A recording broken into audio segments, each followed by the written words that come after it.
The story begins with men in suits in the alley, beating someone. Our protagonist is badly injured but still has cigarettes in his mouth.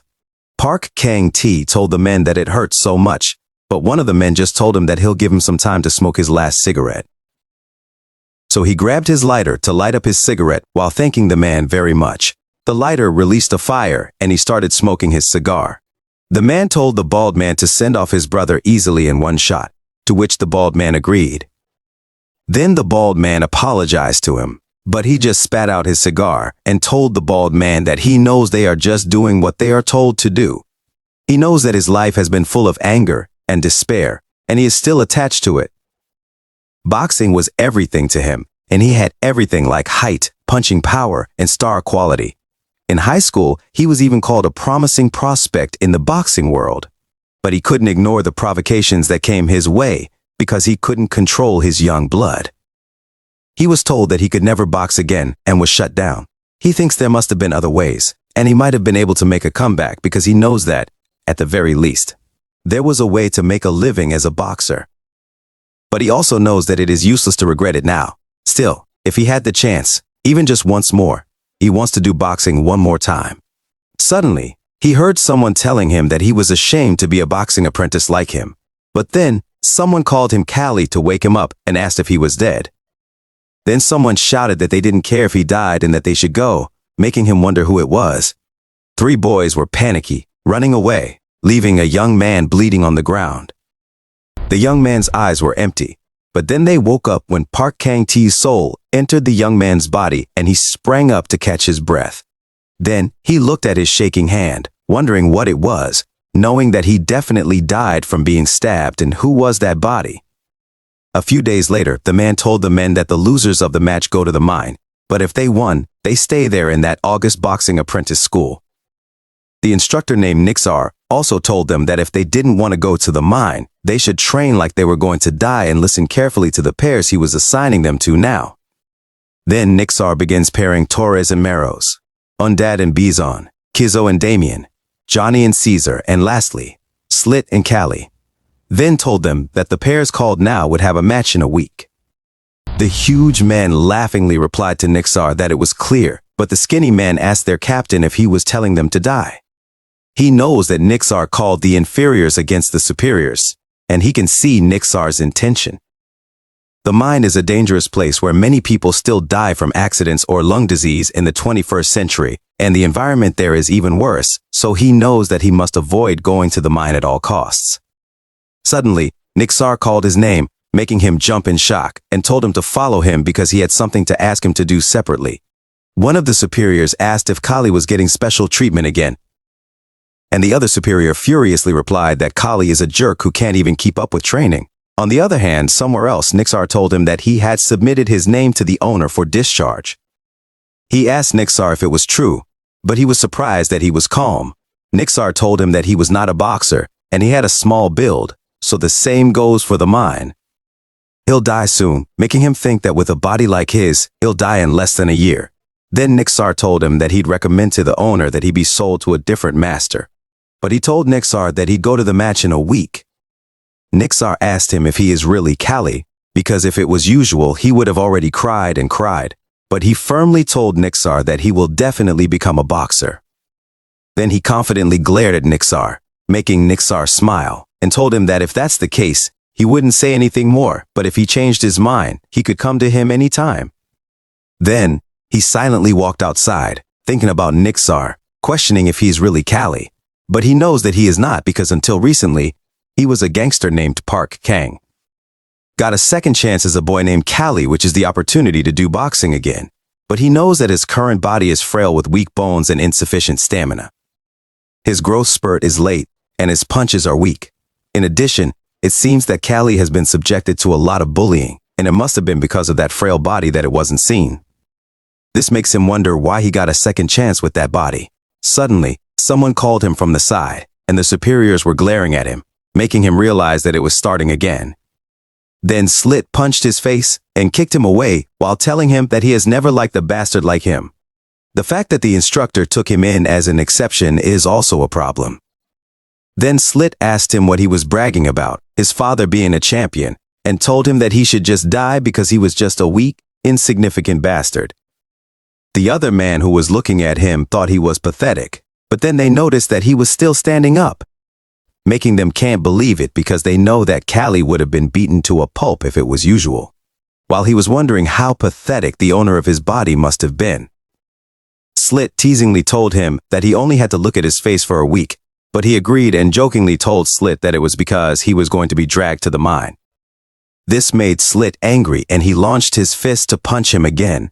He was stunned, realizing it was a massive fist, and with his current body, it was impossible to dodge it.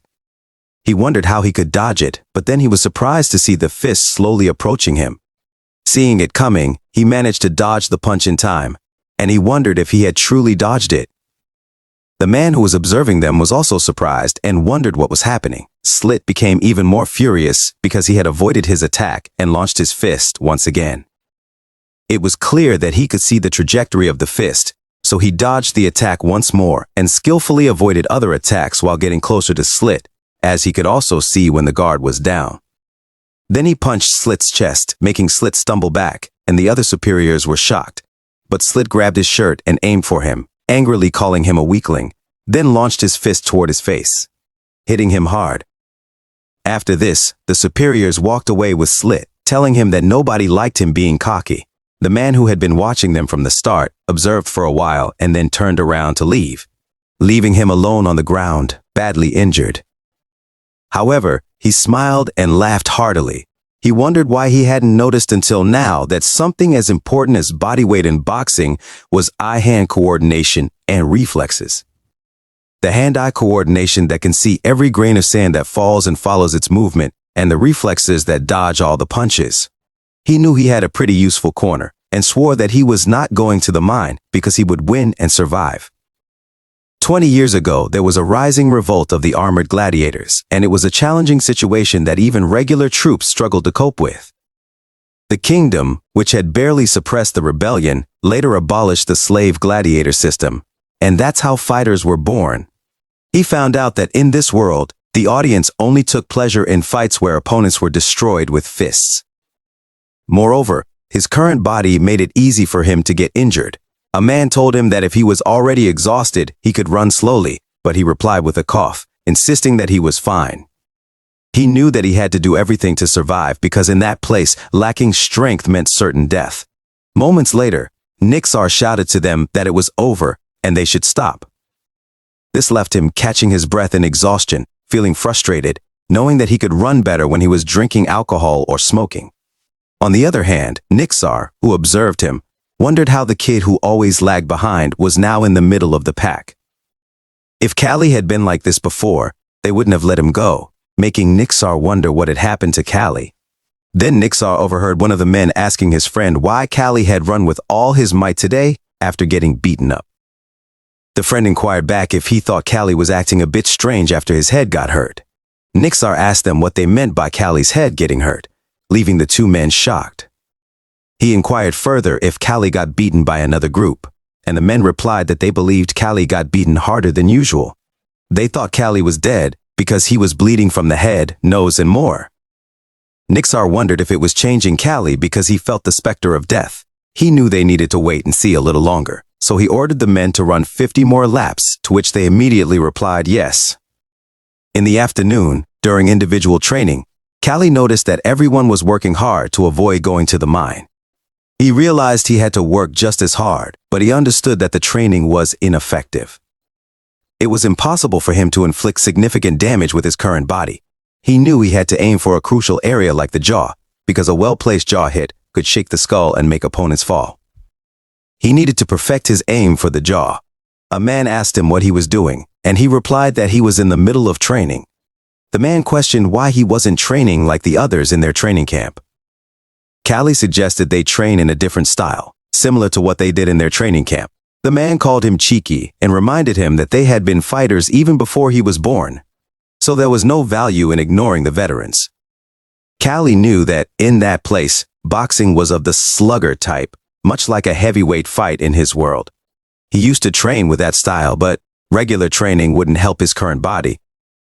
The man told him to pick up the log and repeat it again and again, but then someone grabbed the man's shoulder and asked him to wait a minute. Then, Nixar asked Kelly if he was learning it from his father, to which he nodded in agreement. Nixar told him that if that was the case, he could use that style in their training camp, and if it was the champion style of training, there was something to learn from it. Then Nixar told him that he could keep that, and he agreed. Nixar thinks Kaviron is a champion, but he wasn't a boxer, and he wonders if Kaviron teaches Callie any other training methods. He also thinks that Callie must have changed after that day, and now Callie feels different. When the sun was about to set, he leaned against the tree tiredly, realizing that he couldn't handle it because he was weak. Then his stomach growled, making him feel hungry, and he craved something sweet. He noticed something above him and saw that he was leaning against an apple tree. He bit into one of the apples and exclaimed that he felt alive. But then someone asked him what he was doing there, and he was surprised to see a noble lady looking at him. He tried to say something, but he was too nervous. The lady told him that if he didn't have an explanation, he should pick an apple for her and come down because she wanted to eat one too. He immediately climbed down and gave her an apple. She took a bite and praised him, then asked him if he wasn't a slave in the training camp and if he didn't know that it was a noble family garden. She reminded him that if he got caught, he would be punished. Shatteringly, he replied that he really didn't know, knowing that if he got hurt, he couldn't compete. She smiled and introduced herself as Azalea Aegist, and her father was Baron Gadolf Aegist, who is his master. She ordered him to say his name, and he replied that he was Kali. She told him that she'd pretend she didn't see what he was doing today because he gave her that apple, but if he got caught again, she'd swing the whip herself. Then she ordered him to quickly leave that place before the others saw him, to which he thanked her and immediately ran away, thinking that it was a close call. Azalea watched him running away and noticed that he was small and looked weak for a boxing. Then she looked at the apple that Callie gave her and ate it while thinking about his name. The next day, Callie was busy training alone with his hands while the superiors were training using the log on the side. Slit noticed that Callie had changed and was attracting everyone's attention with his unconventional training. He also remembered that last day, Callie even hit him, and he knew that if it continued, it would be the end. This made him furiously throw the log he was carrying and ask one of the superiors if the instructor was supposed to come. The man replied that the master called them, so they left. Slit smiled upon hearing this, thinking that there was no harm in testing the opponents in advance. He told everyone that he had to show them who's the boss. Then Slit was about to grab Callie from behind, thinking he'd start with Callie's annoying face and plan to smash Callie to the ground. However, Callie ducked in time to avoid it. He turned around to face Slit and launched his fist towards Slit's jaw, but he stopped in time and surprisingly apologized to Slit. He explained that he was so focused that he didn't notice him next to him. Worriedly, he asked Slit if he hit his face, and Slit replied no, saying he was fine. He told Slit that it was a relief and that he shouldn't get hurt before the match. Slit shook in fear. He told Slit that he'd go back to what he was doing, but knew that Slit was a troublemaker. He remembered that when they were in the organization, he saw his share of guys like Slit. He swore that those who tried to act tough by making others look weak, he would crush them all. On the other hand, the man was busy training with a log, knowing that it wasn't a coincidence. Then the man walked towards Slit and asked Slit if he was worried because he looked pale. Slit shouted and asked the man what he was talking about. He told the man that he was lucky to have a wimp like Callie as his opponent, so nothing could be better than that. The man told Slit that it was true that Callie had changed because usually Callie would whine and annoy them, and they would beat him up. But lately he saw determination in Callie's eyes, indicating that he wouldn't live like before. So, Slit better not be careless and let his guard down. This made Slit surprised, and he couldn't believe that even Torres was paying attention to Callie. Torres smiled upon seeing Slit's reaction and slammed Slit back, telling him that Callie was still Callie, so he shouldn't worry and should just send that trash to the mine. Slit confidently replied, of course, and said it was what he had to do. Meanwhile, in Gadolf's mansion, a man told Nixar that it seemed like the preparations for the match were going well. Nixar replied that they had even started living in the training facility. Gadolf asked Nixar if Torres was the promising one he mentioned and how Torres was. Nixar replied that Torres had a good balance of strength and agility. He was aggressive and skilled, and he had a good eye, which allowed him to overcome his weaknesses. Torres could even aim for the champion title. Gadolf told Nixar that he was looking forward to it and that there was something he wanted him to do, making Nixar ask Gadolf what it was. Gadolf explained that, as they knew, their training center's reputation had been declining and they had been struggling financially. They had to send half of the slaves to the mines due to a lack of funds, so he wanted to invite commoners as spectators and raise some money. He believed that commoners must have missed watching the boxers fight and would surely enjoy it. Then he asked Nixar if he could show them a match worth watching. Nixar replied that he could, all while thinking that Gadolf was his master, but he considered Gadolf incompetent. Nixar knew that the reason the training center's reputation had fallen in the first place was due to Gadolf August Baron's greed. Gadolf had been running the training center for 15 years, and for the first 5 years, he was able to maintain it with the boxers he inherited from his ancestors. However, for the next 10 years, he forced them to fight too much and they died out. August's territory was barren and had little farmland, so he had been relying on the training center's income to support his family. But now, it was not enough either. Nixar thought about how things might have been different if Gadolf hadn't sent young boxers to the Kingdom boxing tournament 2 years ago. Then he remembered a man who had promised him that he would definitely win. But that man had died, making him frustrated. He thought that if Gadolf hadn't done it, the training center might have had a chance to rise again. Azalea told her father that she wanted to watch the match too, and asked if he could prepare one more seat for her. Gadolf asked her what it was for, and questioned whether she had not said she hated it because it was barbaric. She replied that sometimes she thought barbaric things were okay too. Nixar warned Azalea that it might be too stimulating for her, but she insisted that's stimulating. Gadolf chuckled and told his daughter that she really wanted to see it badly. She was not usually interested in fights like these, but she wanted to see for herself how Kali fought. The day of the match arrived, and Kali entered the place, fixing his hand bandage, thinking that finally the time had come. A moment later, someone raised a hand in the air, and the people cheered loudly. Torres thought it was easy, and the match ended. On the other hand, up top, Nixar and Gadolf were watching. Gadolf told Nixar that it was a great fight and instructed him to train Torres well and make him a champion in just 1 year, to which Nixar agreed. Then the instructor shouted that the next and last fight would be between Slit and Kali. Azalea, who was watching the match, noticed that everyone was tall and muscular, but that kid named Kali was as skinny as a bone. She wondered if Kali thought he could become a fighter with that small body. Nixar told her that for a fighter, physique is an absolute factor because physical strength is directly related to power. However, there is still a way. Slit asked Kali why he didn't just surrender now, as if he fought Slit till the end, he wouldn't have good health anymore. But Kali told Slit that if his ability matched the way he talked, he'd already be a champion. He knows it's not that simple, and he can't find a place to hit Slit. He understands that the most significant challenge is the difference in physique. It won't do any good damage if he hits Slit's torso with his fist, so he needs to target Slit's jaw. To do that, he needs 2 things. Slit launched his fist to punch him, but he dodged it. He thought that first, he needed to make Slit's upper body bend like it was now. He continuously avoided Slit's punches, making the people watching shout at him furiously, telling him not to just run away and calling him a scaredy cat. They asked him what he was doing. Slit thought that by getting provoked by the viewers, he had almost lost all his stamina, but he wondered why Kali was fine. Then Slit launched his fist at him once again, calling him a small bastard. Kali was surprised, but he knew that it was part of his plan. He made Slit keep attacking him, which caused Slit to lose most of his stamina faster than Kali, who was just avoiding the attacks. Second, when Slit would lose his guard, he could strike his jaw, but then Slit grabbed his shoulder and launched his fist at his side. Kali was surprised because it was cheating.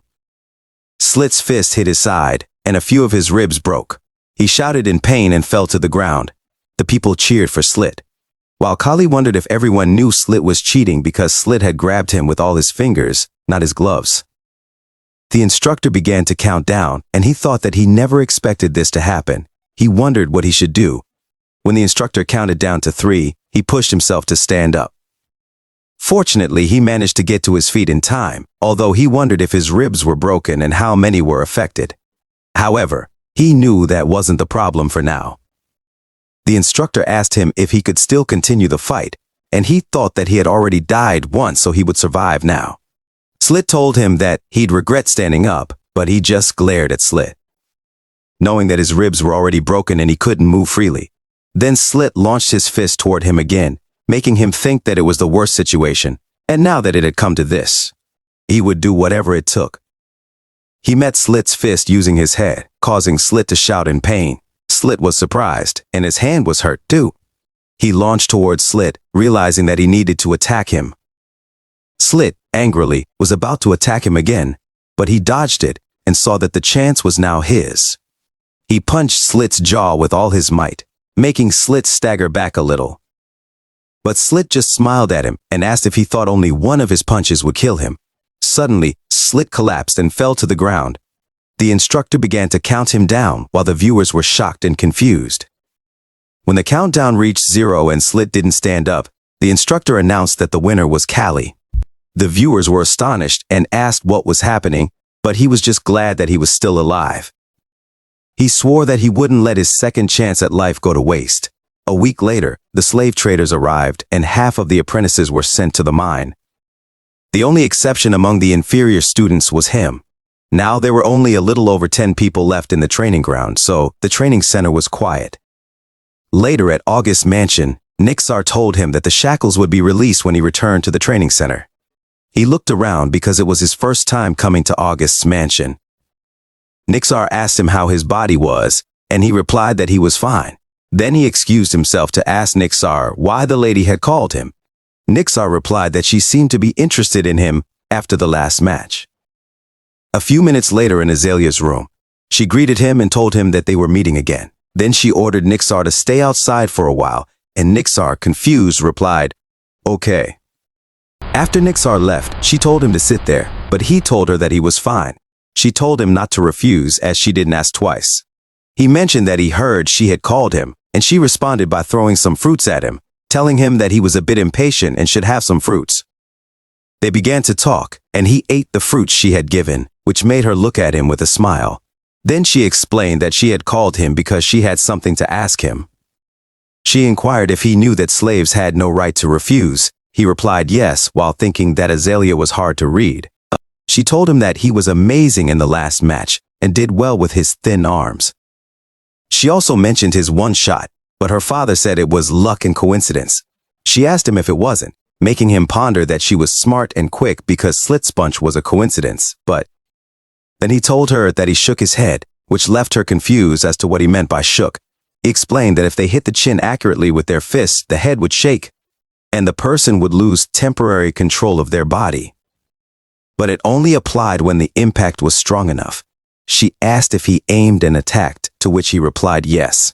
She smiled and praised him, then told him that she looked forward to his future moves, so he should keep winning and become a professional boxer. She also mentioned that if he became a champion, he might become a free person. He looked at his hands and the shackles fall to the ground, and thinks about what it meant to be a free person. The afternoon training session arrived, and Torres was training seriously while thinking about freedom because it was his goal. He swore that he would definitely achieve freedom. When Torres was 14 years old, Nixar told him that he would become strong enough. Otherwise, Nixar wouldn't have brought him from being a farmhand. He also had a natural physique and fighting spirit, so he should work hard to become a champion and a free person. He threw the log on the ground while thinking that he used to dislike guys like Callie who did pathetic things every day without a goal. However, when Callie suddenly changed, beats lit, and survived, he realized that they never know what will happen in the world. Then someone told him that lately Callie was acting up and they should teach him a lesson. Because of cowardly Callie, Slit had to go to the mine. A man named Kijo, with the nickname Mantis, told Torres that they should go beat up Callie. Torres replied that he was done and didn't care anymore. This made Kijo ask if he really didn't care and say that it was boring. Torres thought that if Callie wanted to change himself, he wouldn't bother Callie because he was just. On the other hand, Callie was busy in a corner of the training room alone. He noticed that his ribs were completely healed now.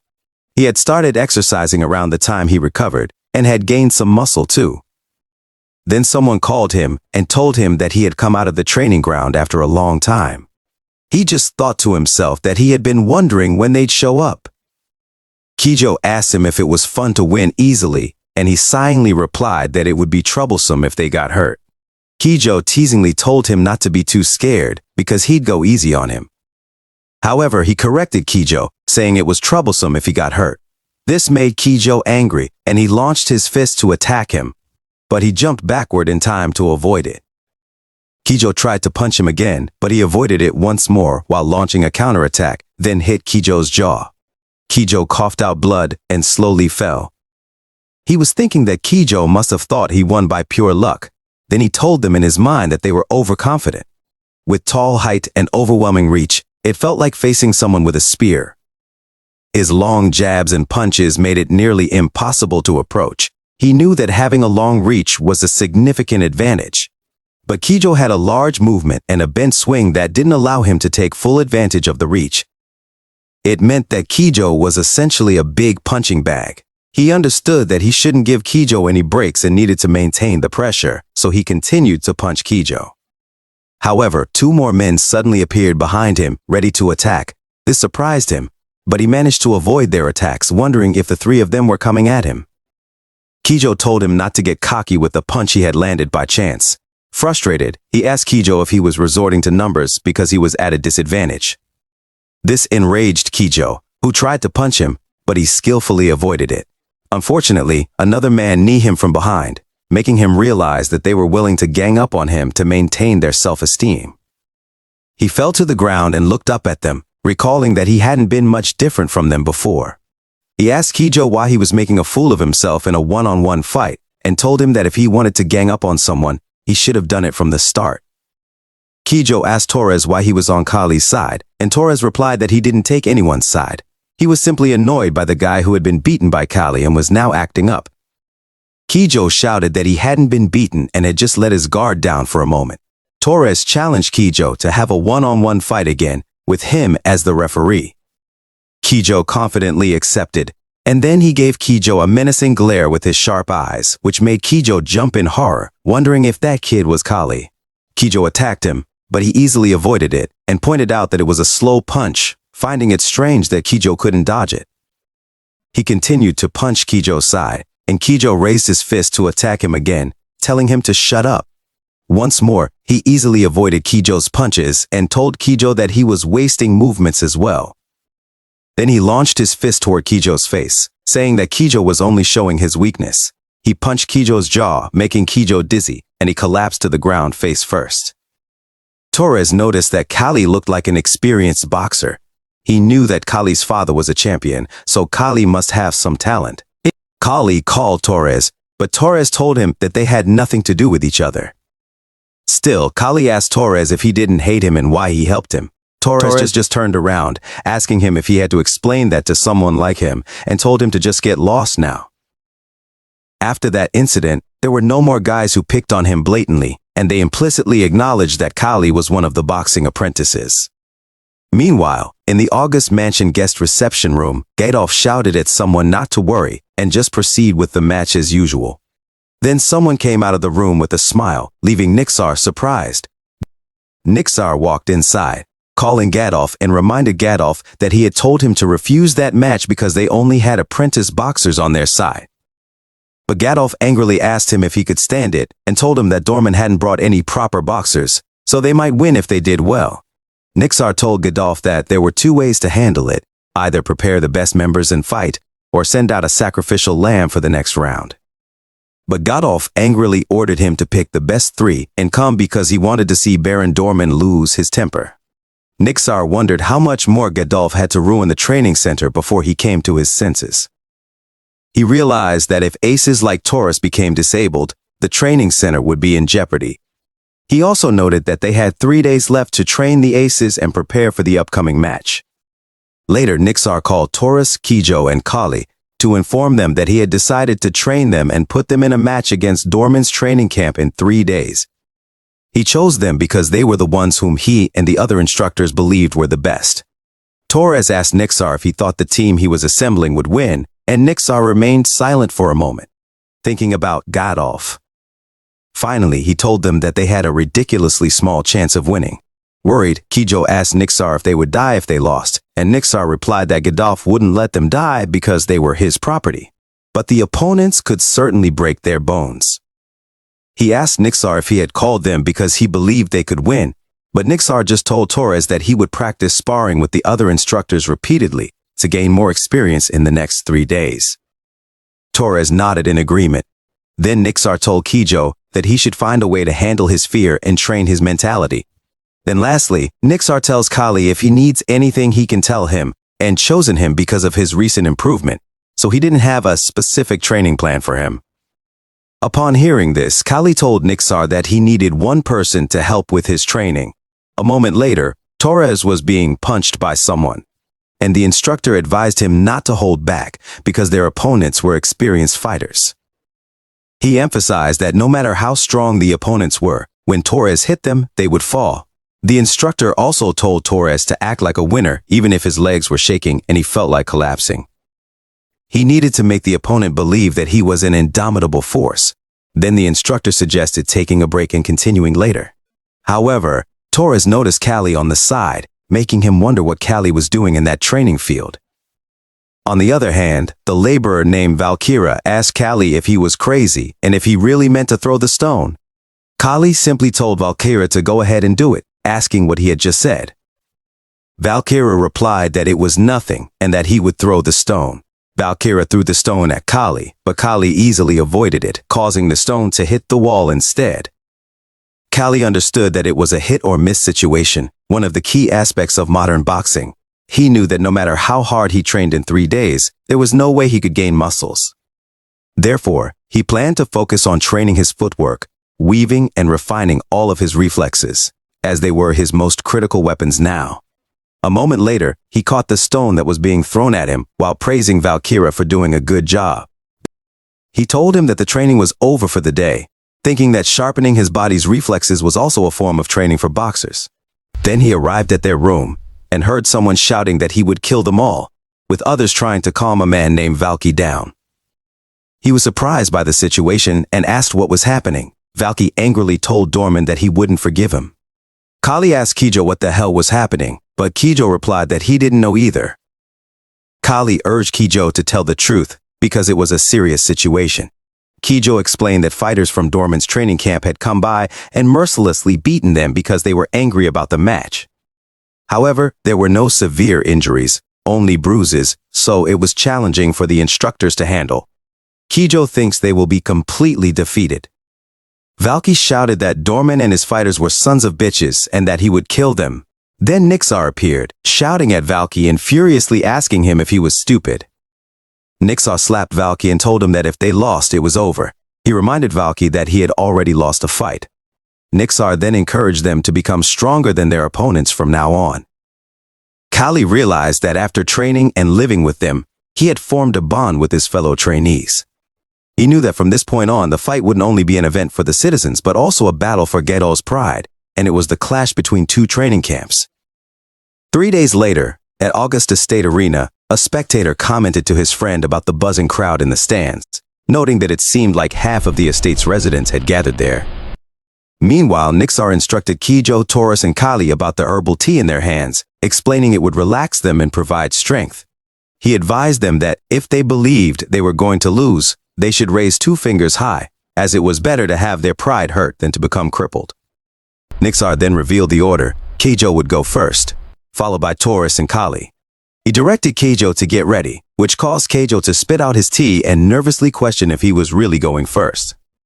Nixar simply pushed him into the ring, telling him to do well in return. Kelly called out to Kijo, noticing his nervousness, and asked him why he was so tense. He advised Kijo not to let the opponent get close to him. However, Kijo was angry and questioned Kelly, stating that they needed to be close to hit their opponents. The host announced Kijo's entrance into the ring, and the crowd cheered for August. Some in the audience wondered about Kijo's height when he was an apprentice, which made Kijo anxious. The host then introduced Kijo's opponent, Bass, a warrior from the Dorman Training Center with 14 wins. Bass called Kijo a kid and remarked that having long limbs didn't necessarily make one strong, making Kijo nervously shake. Kijo's stiffness worried Torres, while Kali expressed concern for Kijo. On the other side, Joshua laughed heartily, commenting that Kijo was tall but still just a kid. Baron Joshua Dorman teased Gadolf, asking if he agreed, but Gadolf, while angered, believed that the match had yet to begin. The host announced the start of the match, and Bass immediately lunged at Kijo to attack. Bass threw a punch at Kijo, but Kijo managed to dodge it. He avoided another attack from Bass, who was smiling and eager to engage.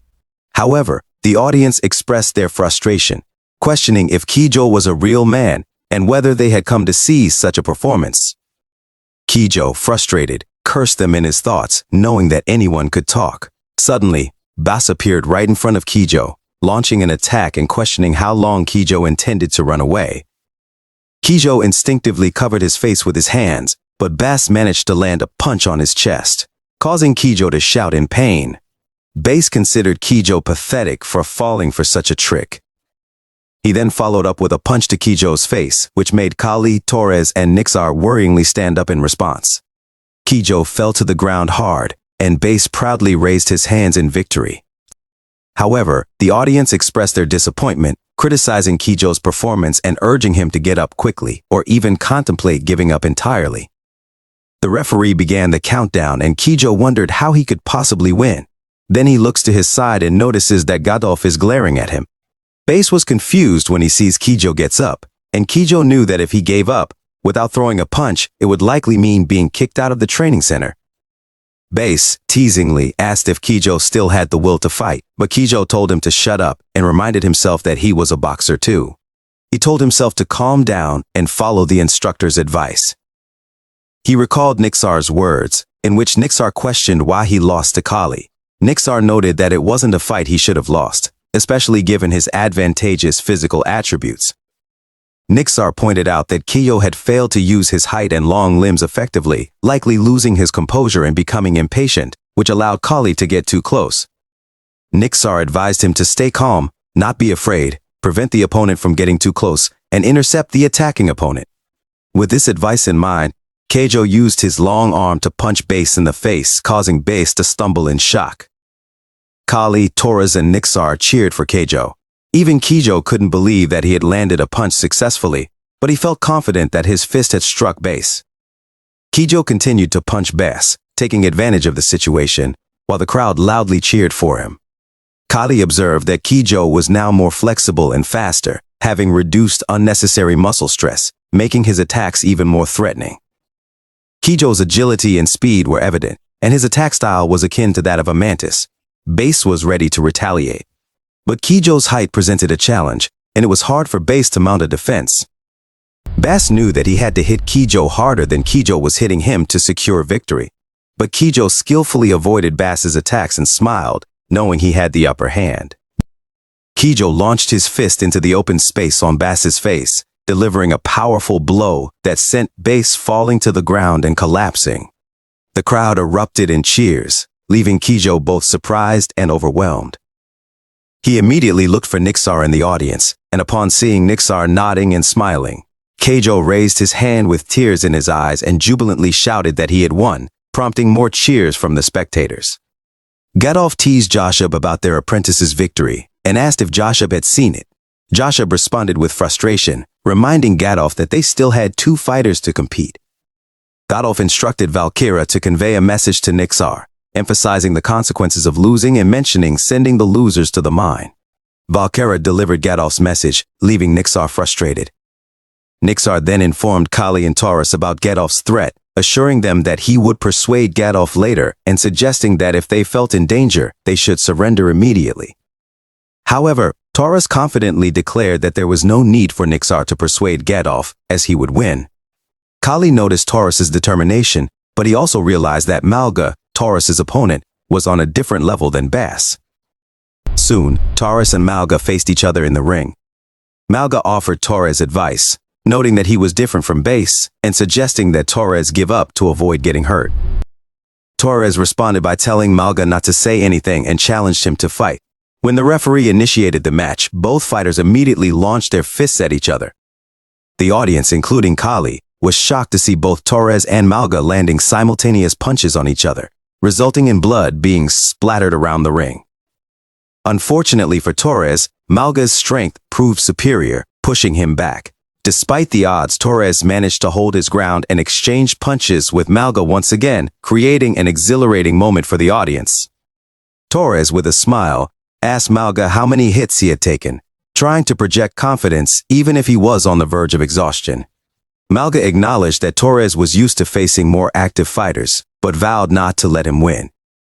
He then launched another attack, deliberately using his elbow to hit Torres, which led to Torres bleeding. Torres confronted Manga about the elbow strike, calling it cheating. Manga brushed it off as an accidental outcome that often occurred during matches. Despite this, Torres wiped the blood from his head and replied, "Okay," while secretly seething about how the situation had unfolded. Manga thinks 18 fighter collapsed into his hands, and although he failed to become a class fighter, he was still proud to be a veteran. But Torres was only an apprentice fighter, making him wonder, why isn't Torres going down while Torres attacked him? The audience happily cheered and shouted that Torres was no different from a wild boar. Callie knows that Torres is barbaric, but is incredibly strong, and noticed that the level between Torres and Manga are different. Torres launched his fist toward falling Manga and hit him in the face hard, making Manga blood spread out everywhere, and his few teeth were pulled out. Then Manga collapsed on the ground, and he defeated Manga. Nixar praised Torres for his good work and told him that it was a great game. Also, it met the audience's expectations, but Torres just catches his breath in exhaustion and pain. He told Torres that he did a good job, but then Torres called him and told him that their victory was now based on his performance.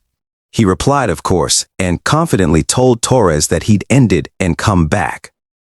Then the host told everyone that the last fighter from Dorman training camp and the fighter with 11 victories named Burrito entered the stage, and the fighter from Aegis named Callie entered the stage.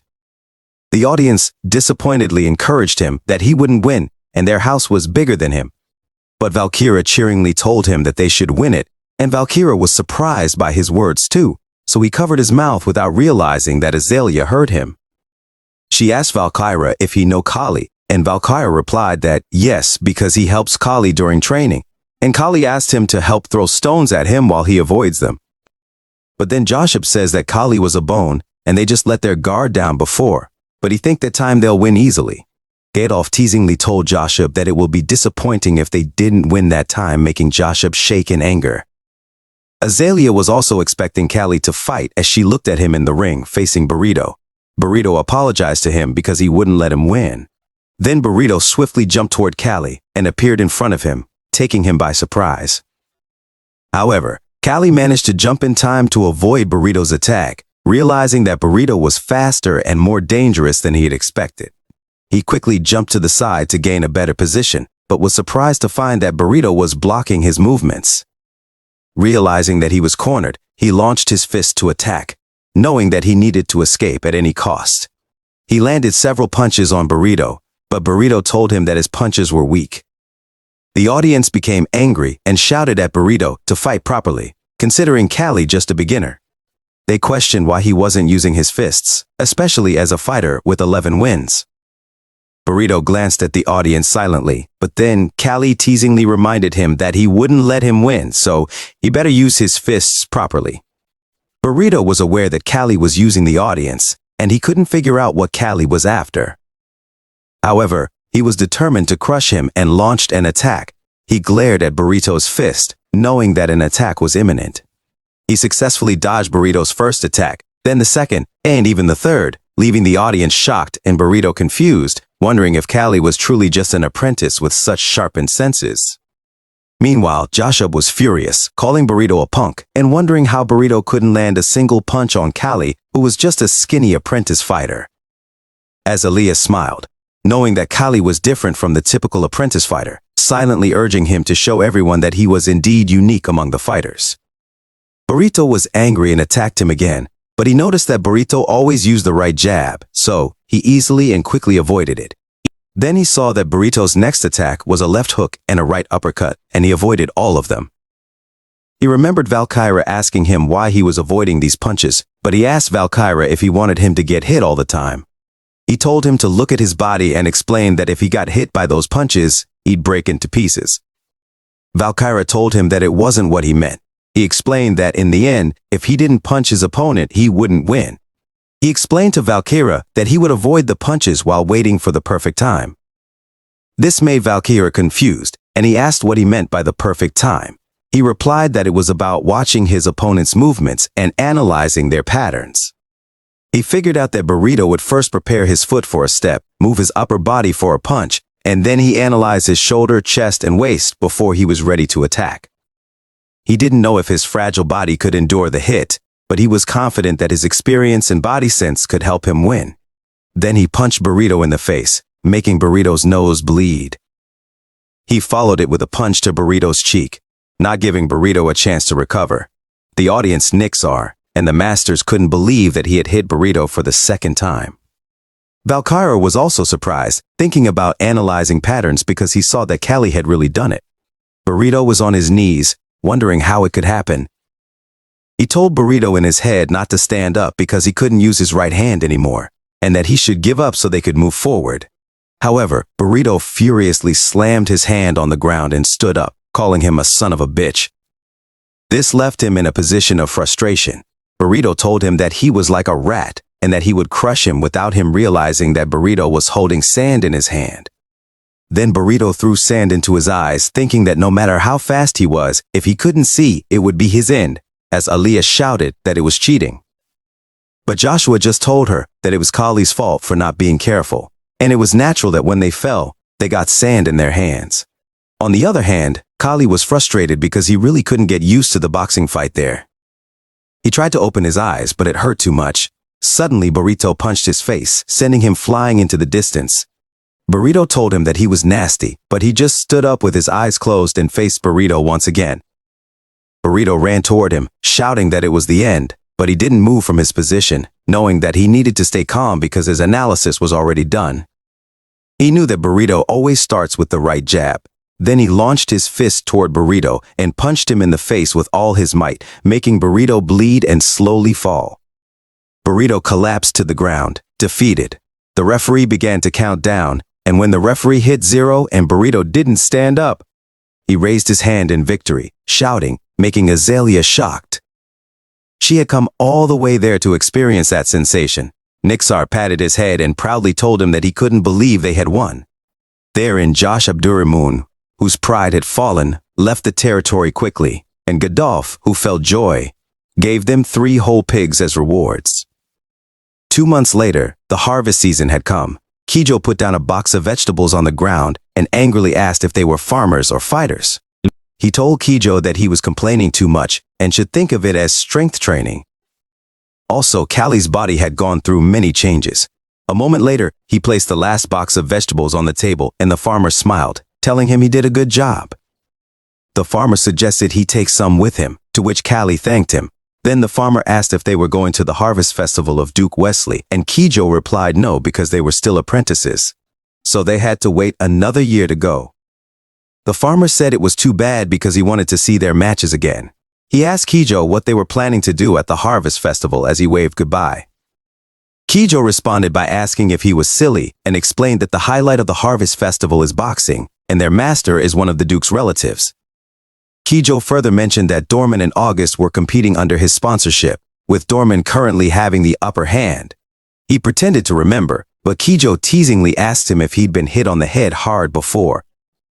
Kali then glanced back at the mansion, realizing it had been a year. Meanwhile, in August's mansion reception room, Nixar tried to persuade Gadolf to give him 1 more year. He told Gadolf that the last match was well prepared, but that he was lucky.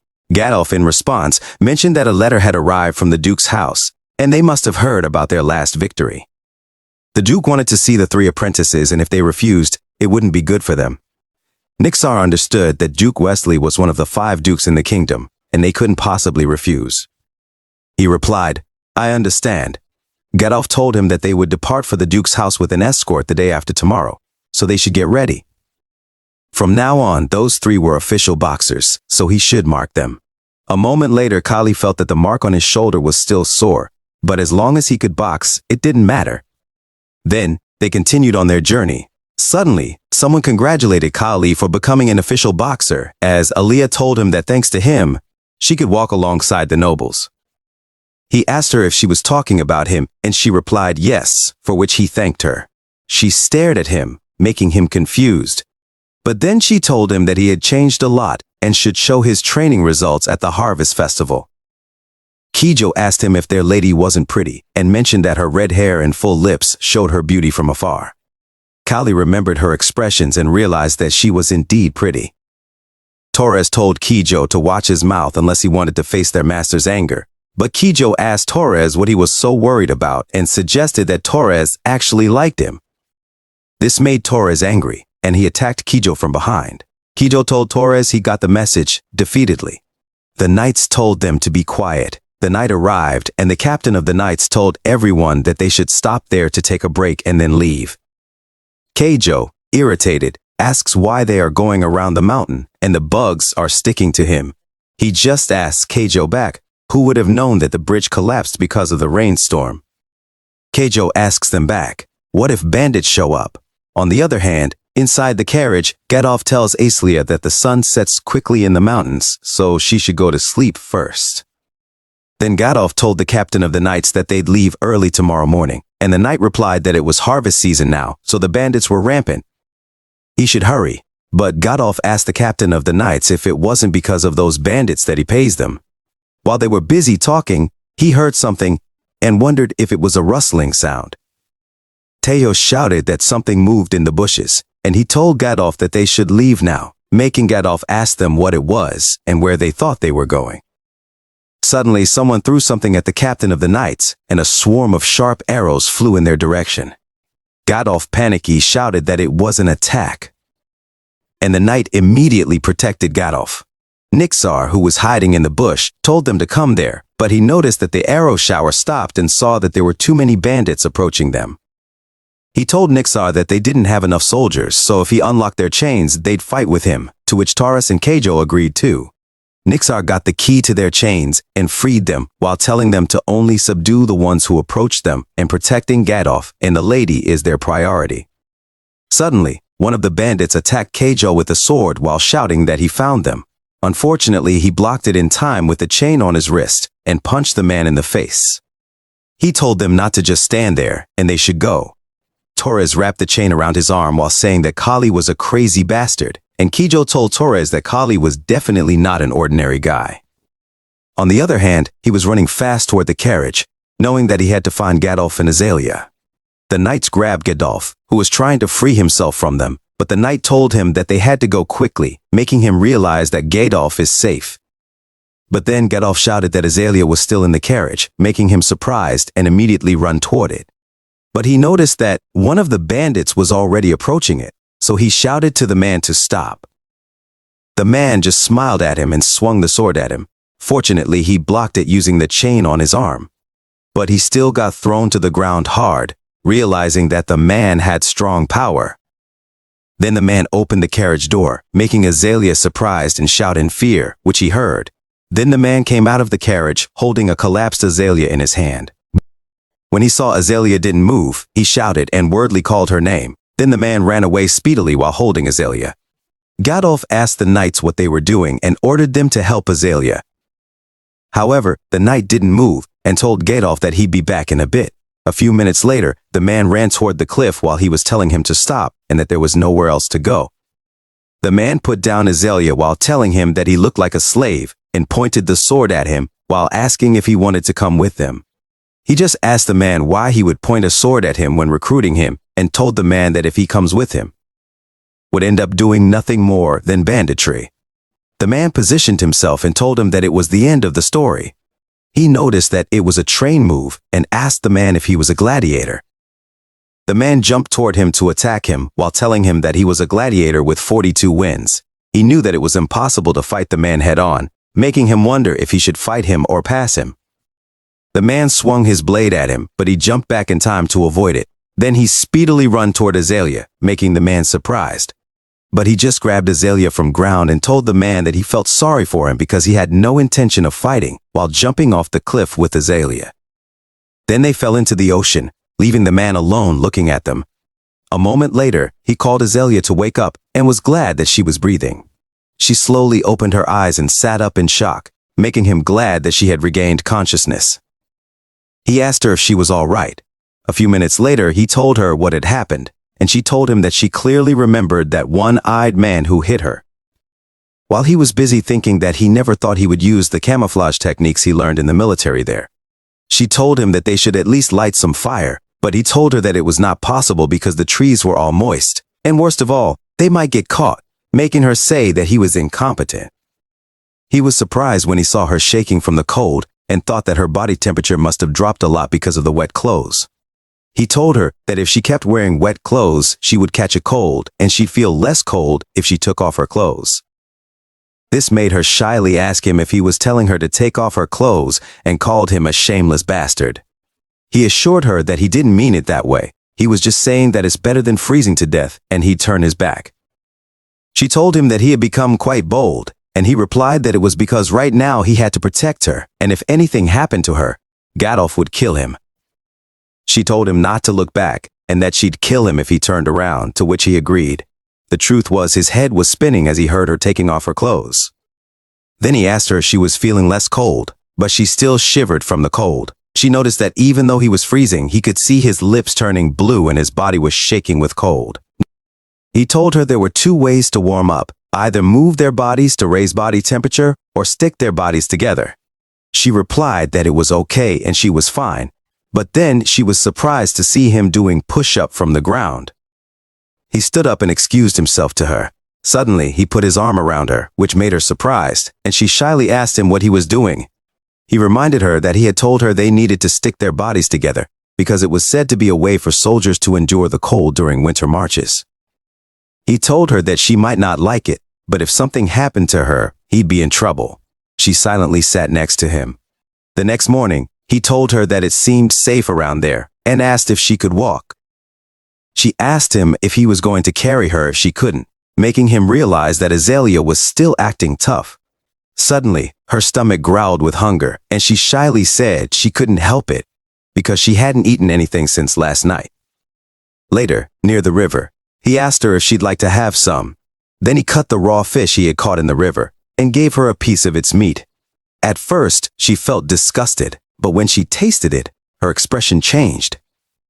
After that, they continued to walk, and he told her that if they headed upstream, they'd be able to rejoin their group. She asked him what if they encountered the bandits first, but he told her to leave it to luck, making her say that it was irresponsible. He assured her that he always did his best, and after all, he was just wishing her luck. She thought that Callie was not like a slave or a typical boy. He was enigmatic and seemed to learn things in his unique way. She shyly told him that the more she knew him, the more mysterious he became. Meanwhile, a man was furious because he was trying to secure the ransom, but that little bastard appeared. He swore that he'd kill him if he saw him again. Suddenly, the man heard footsteps from behind, and he immediately stood up upon hearing someone saying that they would meet the soldiers soon. Then the man opened the grass in front of him and saw Azalea, telling Callie that it was the third time she had heard that sound. The man thought it was a heaven-sent opportunity. Callie and Azalea were surprised when they heard someone saying that they said even tigers would come if they told them to. The man told Callie that it was really nice to meet him. He faced the man to protect Azalea, and the man asked him if he was planning to fight him without even a weapon, calling him a laughable bastard. The man was surprised to hear the man tell him that he'd kill him and take that special prize. Then the man asked Azalea why she didn't have a chat with him before he sold her, making her shake in fear. He told the man that he was dreaming too high and asked him who said he was going to let him take her. He thought that the chains had floated away when he fell into the river, so depending on them was impossible for him. The man teasingly called him a little boy and told him that they should cut him down first. Then the man swung his sword toward him, and fortunately, he avoided it, but it cut his hair and his clothes. The man told him that he was fast and teasingly asked him how long he could avoid it. Then the man continuously attacked him with the sword, and he continuously avoided the strikes. However, when the man turned his body around, he didn't dodge the man's kick because he didn't expect it, and he slammed onto the ground hard, making his Alia wordly shout to him to watch out. He was surprised that the sword was near his face, but luckily he rolled to the side in time to avoid it, and he immediately stood up. He realized that the sword had high killing power and long range, but he already knew about the law of destruction. He knew that against a player with long arms, guns, and knives, if he wanted to win with his bare hands, he had no choice but to move forward. The man teasingly told him that he understood that he was sticking his neck out. But Azalea knew that the man was wrong. The man swung his sword at him, but he speedily jumped to the man's side to avoid the attack and found an open space. He then punched the man's side, making the man growl in pain. The man swung his blade toward him in anger while shouting that they should take it to the end. He jumped backward to avoid it, knowing that what he needed now was the courage to face the blade, and his nose was lightly cut by the sword. He also knows that he needs determination to move forward. The man once again slashes in his direction, but he jumps to the side, and the man notices that he is aiming for his blind spot. Then he punches the man in the jaw, making the man cough up blood. Straight away, he grabs the man's shoulder and slams him hard on the ground, making the man shout in pain.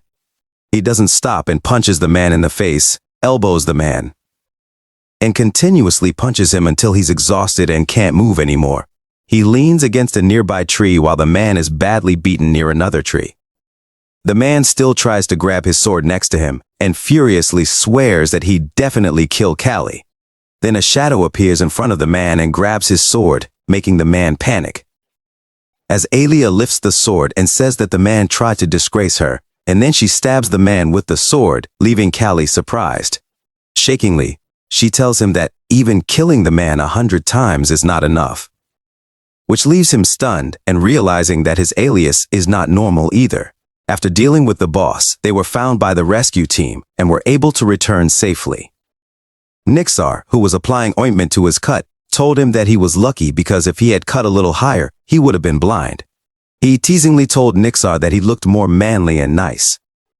Suddenly, someone called him, and Gedolf thanked him for saving his daughter. He couldn't believe that Gedolf was thanking a slave, and he replied that it was his duty. Gedolf told him to sit down and rest, and made it clear that it was an order because he deserved it, and had the right to do so. Then Gedolf angrily says that those pathetic knights don't know what even a young slave knows, while glaring at the knights behind him. Gedolf then tells him that it's amazing that he fought and won against a gladiator. He asks if he has any secrets, and he replies that it helps to look weak because they always underestimate him. They rescued Azalea from the bandits and earned their loyalty. They were able to ride in a carriage, and finally, they arrived at the Wesley Duchy. Duke Wesley cheerfully told Gedolf that it had been a long time since they had seen each other, and that they had traveled a long way. Gedolf thanked Wesley. Wesley noticed that Azalea was there too, and told her that she had become a lady who looked just like her mother. She replied that she was honored that he remembered her while he stood behind her. Before that, she told him that one of the servants was sick in bed, so he'd have to serve instead. He was the best fit because the others had ugly faces and bulky bodies that couldn't be made into servants. A minute later, the nobles were sitting at a long table. Wesley asked Gedolf if it was true that August won all 3 matches in the last boxing match, and told him that he heard they were all apprentices. Gedolf replied that it was embarrassing and those apprentices were now official boxers. Then the nobles began to chat with each other, making Azalea feel left out and sigh in boredom. Then she whispered something to her father and ordered Kali to follow her, making him surprised but replying with a yes. Later, they were out on the street and she said that she thought she was going to suffocate and die. She told him that she didn't want to come in the first place, so they should let them talk among themselves.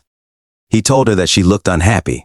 She told him that her father is obsessed with finding her a husband and asked him if it isn't horrible to be tied down at a young age. He told her that what he thinks doesn't matter, making her sigh. Then she saw 2 candies and gave one to him, asking if he had never tasted it before, making him realize that he hadn't eaten anything sweet except fruits since he came to that world. He put the lollipop in his mouth and told her that it was delicious. She beautifully reminds him that she told him, and he shyly replies with a yes. He thinks that she was born with beauty, otherwise she wouldn't get so much attention. But then he notices an old woman and wonders why she is staring at him. The old woman asks Azalea if she can read her fortune, and he tells her that they should go.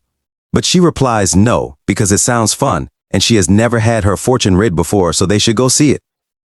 Then they follow the old woman, who is laughing and telling her that she'd give her a cheap price. Azalea looks around and excitedly says that it's the gypsy tent she had only heard of. While he is busy wondering what the old woman is up to, The old woman tells Azalea that her life is not sailing smoothly, and there will be many twists and turns. She replies that it's good, and it would be boring if her life were like everyone else's. Then she also tells the old woman to look at her marriage or love fortune too, making Kali realize that whether it's there or on Earth, fortune-telling can drive people crazy. The old woman tells her that her partner might be close by, but she won't be able to have the love that everyone blesses her with, making her blush and leaving Kali confused. Then the old woman offers to read that boy's fortune for her as a service. He initially replies no and says he's fine. She tells him not to be cold and that it's for free. Also, he has nothing to lose, so he sits down, and the old woman begins to read his fortune using the crystal ball. The old woman sighs and tells him that he has come from very far away, from a place that people there can't even imagine, making him surprised. He asks the old woman where he came from. The old woman replies that she doesn't know it and she just says what she sees. Azalea asks the old woman what she sees, and she replies that she sees a metal that flies in the sky, a carriage that moves without a horse, and a human inside a box. He stands up in shock, wondering what the old woman is saying and if she sees a glimpse of his past. The old woman told him that there was an unusual energy hanging over him, and he seemed to have an angel by his side. Azalea told him that he had the fortune to become a fighter, and maybe that's why he had one so far. He told her that it was just a superstition, and if she believed it, she would be a fool. She poutingly looked at him and said she also knew that, and he should not cross the line because he was just a slave. Panicky, he apologized to her, while the old woman couldn't believe that he was just a slave because she knew that a man with that kind of energy wouldn't end up just becoming a slave. In the next 3 days, he needed to soothe Azalea's anger, and finally, he went back to the slave dorm. He thought he could train as soon as he arrived, but the knights teasingly asked him if he was a real fighter because he was a skinny guy. They told him that even his dog could be a fighter, making him wonder why these guys were picking a fight with him. He asked them if he could just go in, but one of the knights told him that he would if he crawled under his foot, while the other one laughed hard. He asked them if they had ever been hit by a fighter and told them to stop picking a fight with him. One of the knights got pissed and asked how a slave like him dared to be arrogant, then launched a spear at him. But then someone shouted at the knight to stop and asked what it was. The knights were shocked to see Wesley behind him and asked Wesley how a slave could come to a citizen's place. Wesley told them that Kali belonged to his customer, Baron Aegis, and asked them if they wanted to stain his face, leaving the knight stunned in fear. Wesley told him that when he first saw him, he didn't believe he was a fighter, and asked if he was one of the fighters who defeated Dorman's fighter. He replied yes, but he jumped in shock when Wesley touched his body and told him that his shoulder muscles were strong. Still, he didn't believe he was one of the fighters who defeated them. Then Wesley asked him what he was hiding, making him shock. But Wesley quickly smiled and apologized to him, saying he was just really excited to meet one of the fighters. Then he told him that he'd stop now before it got boring. Wesley walked away, telling him that he would see him at the match, leaving him wondering what the hell it was. Later, in the accommodation for the slaves and fighters, he was training. Thinking that when he had so many things on his mind, he expected that training was the best. He was doing a push-up with one hand, upside down. Suddenly, someone called him, and Torres teasingly asked him if it was nice to live in the castle for 3 days. He replied that he was dying of frustration. Nixar told them that the place they were standing was a big one, bigger than their previous training area. It's not only dormant slave fighters training camp, but also stray fighters, so if they were lucky they might not play, and they might be left because the round is full. Torres asked Nixar if they were on the lucky side, and Nixar replied that for now they were, but they were 100 years early to deal with the other fighters gathered there. Torres asked Nixar if he was telling him to stay still in the training camp when he was ready to win everything now. Nixar looked at Torres for seconds and sighed in frustration. Suddenly, Nixar kicked Torres in the stomach and angrily asked Torres if it was funny when they were probably going to end up dead before their debut. Then he told Torres not to joke around and explained the fact that there are many boxers who have won dozens of times in a row, which means dozens of boxers were buried underneath. So, if it's not because of the match, he'll kill them with his hands. Torres stood up and told Nixar that he'll keep it in mind and apologize to him. Nixar told them that no matter how good a fighter was, they lose focus sometimes during the match, which is why he was worried about Kijo. but Kijo shouted that he was okay.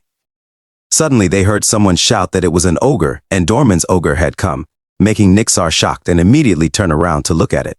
Then they saw a huge guy in the center of the other men, and Nixar said that Joshua had sharpened his sword, and he couldn't believe that Joshua brought that ogre. Kijo fearfully asked what the hell it was and if it was a human. Nixar replied that people compared him to be at the same level as a monster.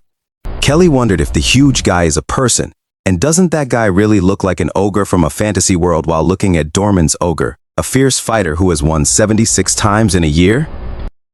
Kijo counted the 76 wins in 1 year, and Nixar told Kijo that the ogre must have fought 3 to 4 times a day.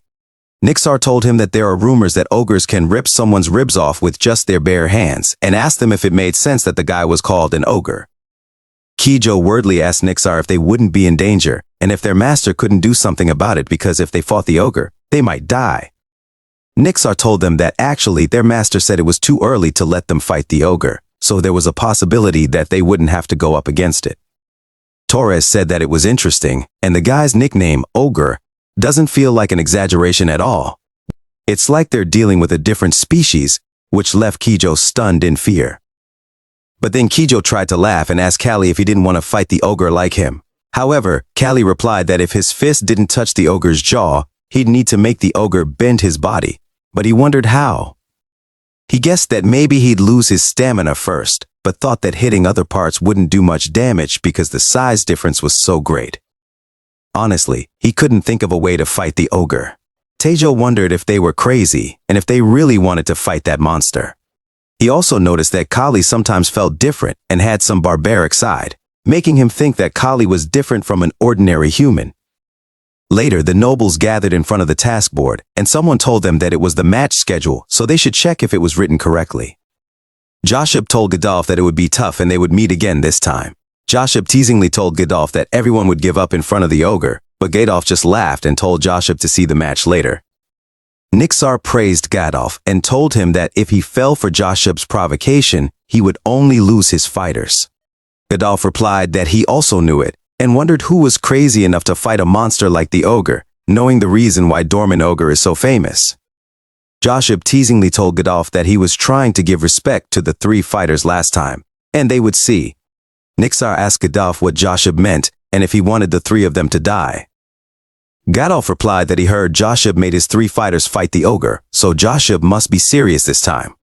But Nixar knew that it was actually a death sentence for them.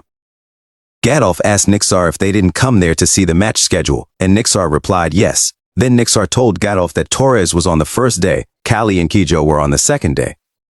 Also, the ogre was on the first day, but he had no fight with them. Godolph told Nixar that it was a pity for the other Baron's fighter who would face the ogre, to which Nixar agreed. The first day match at Wistry Stadium had the man stunned in fear as he faced the enormous ogre.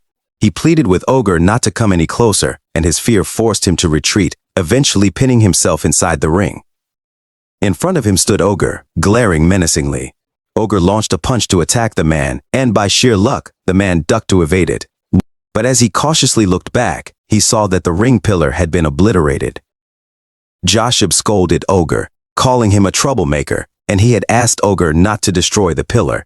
Joshua smiled and apologized to Wesley while secretly praising Ogre in his mind, urging him to show everyone what he was made of. Callie told Kijo that he could understand why the man had earned the nickname Ogre.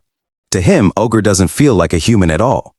The man sat trembling in fear on the ring, while the crowd cheered for Ogre to kill his opponent, making the man sweat uncontrollably.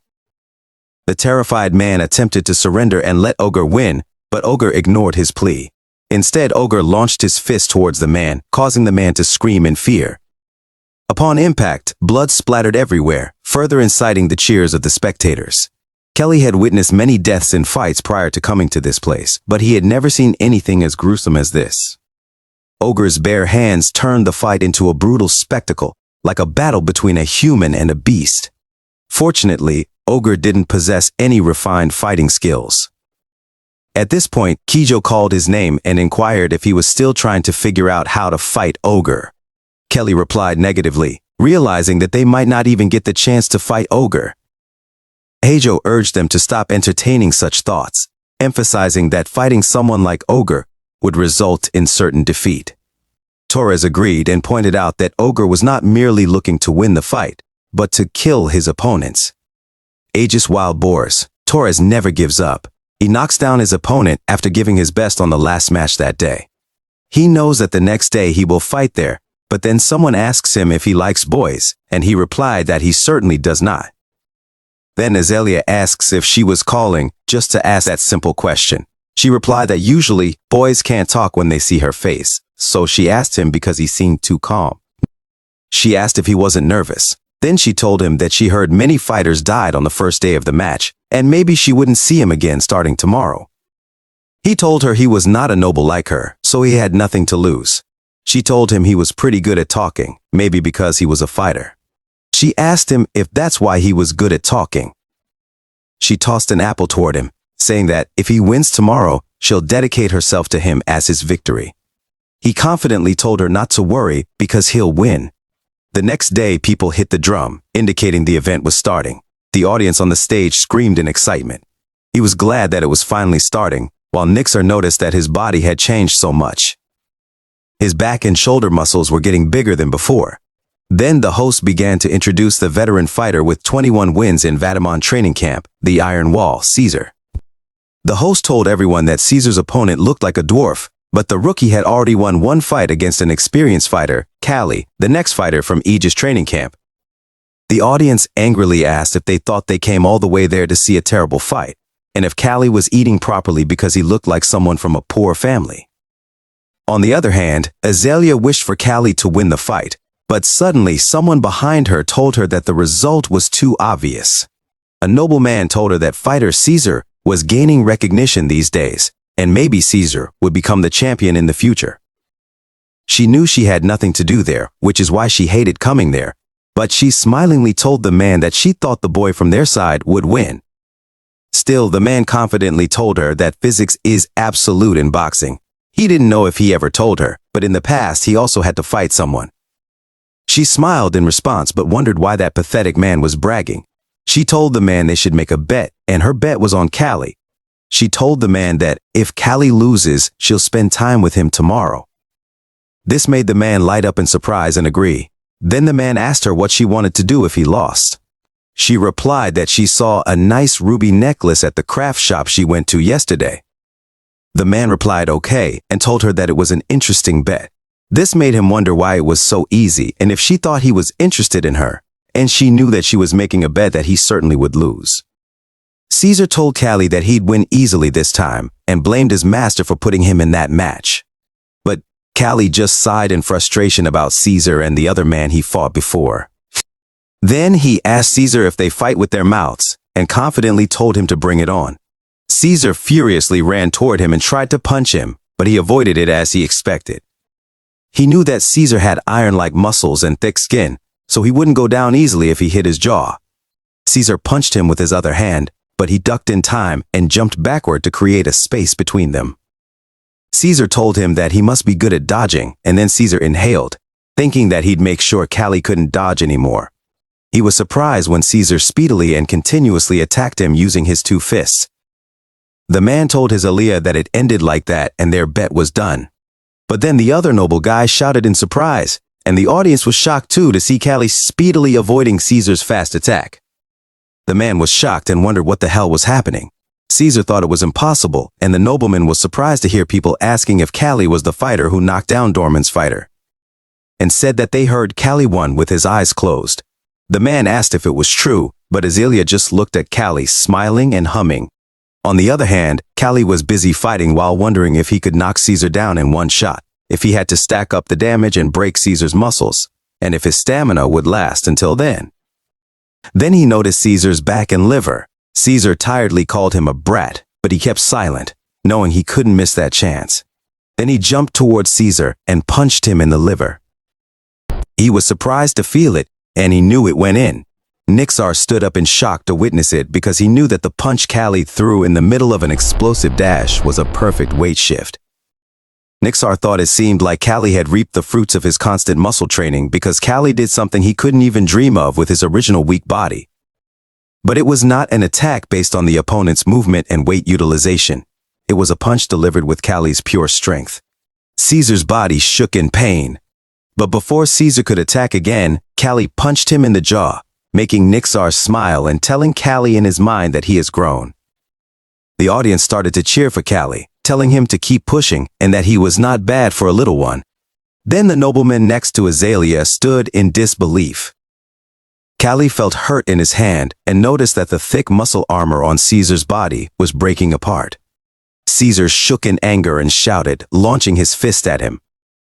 But he speedily dodged it and went behind Caesar, then punched his back, making Caesar clench his teeth in pain.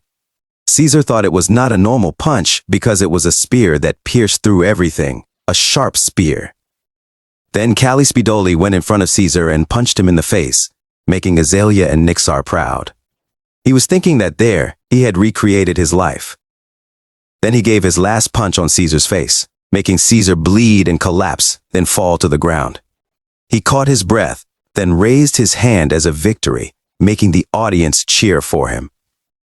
The nobleman shouted that it was impossible, but Azalea just told the man that she won after all, and she is looking forward to the necklace, making the man walk away in shyness. Thinking that if only Caesar fought more decently, it would have been less humiliating for him. Suddenly, Gadolf appeared behind her and shouted that Callie was his boxer. He raised Callie with care, but then Gadolf noticed Callie facing them and punched his chest with his fist as a sign of respect, then raised his hand in front of them. Gadolf thought Callie was dedicating it to him, and Callie knows how to be grateful, but the truth is, as Alien knows it was for her, and Callie was telling her that he did it. The audience loudly cheered for him, while he thought that he had become stronger.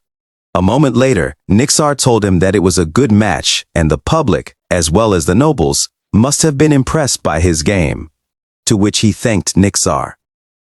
But then he felt pain in his hand, so Nixar unwrapped the bandage on his hand, showing his injured fist, and told him to soak it in water.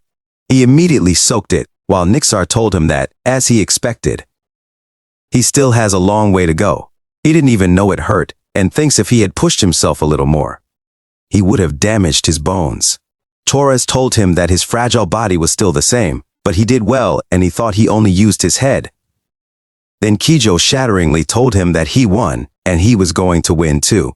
Torres told Kijo to stop shaking because he was shaking his chair too. Nixar told Kijo to breathe deeply and asked him if he wanted to go out and not be able to punch. Kijo replied that the crowd's noise was ringing in his ears and he was out of breath and suffocated, making him go crazy.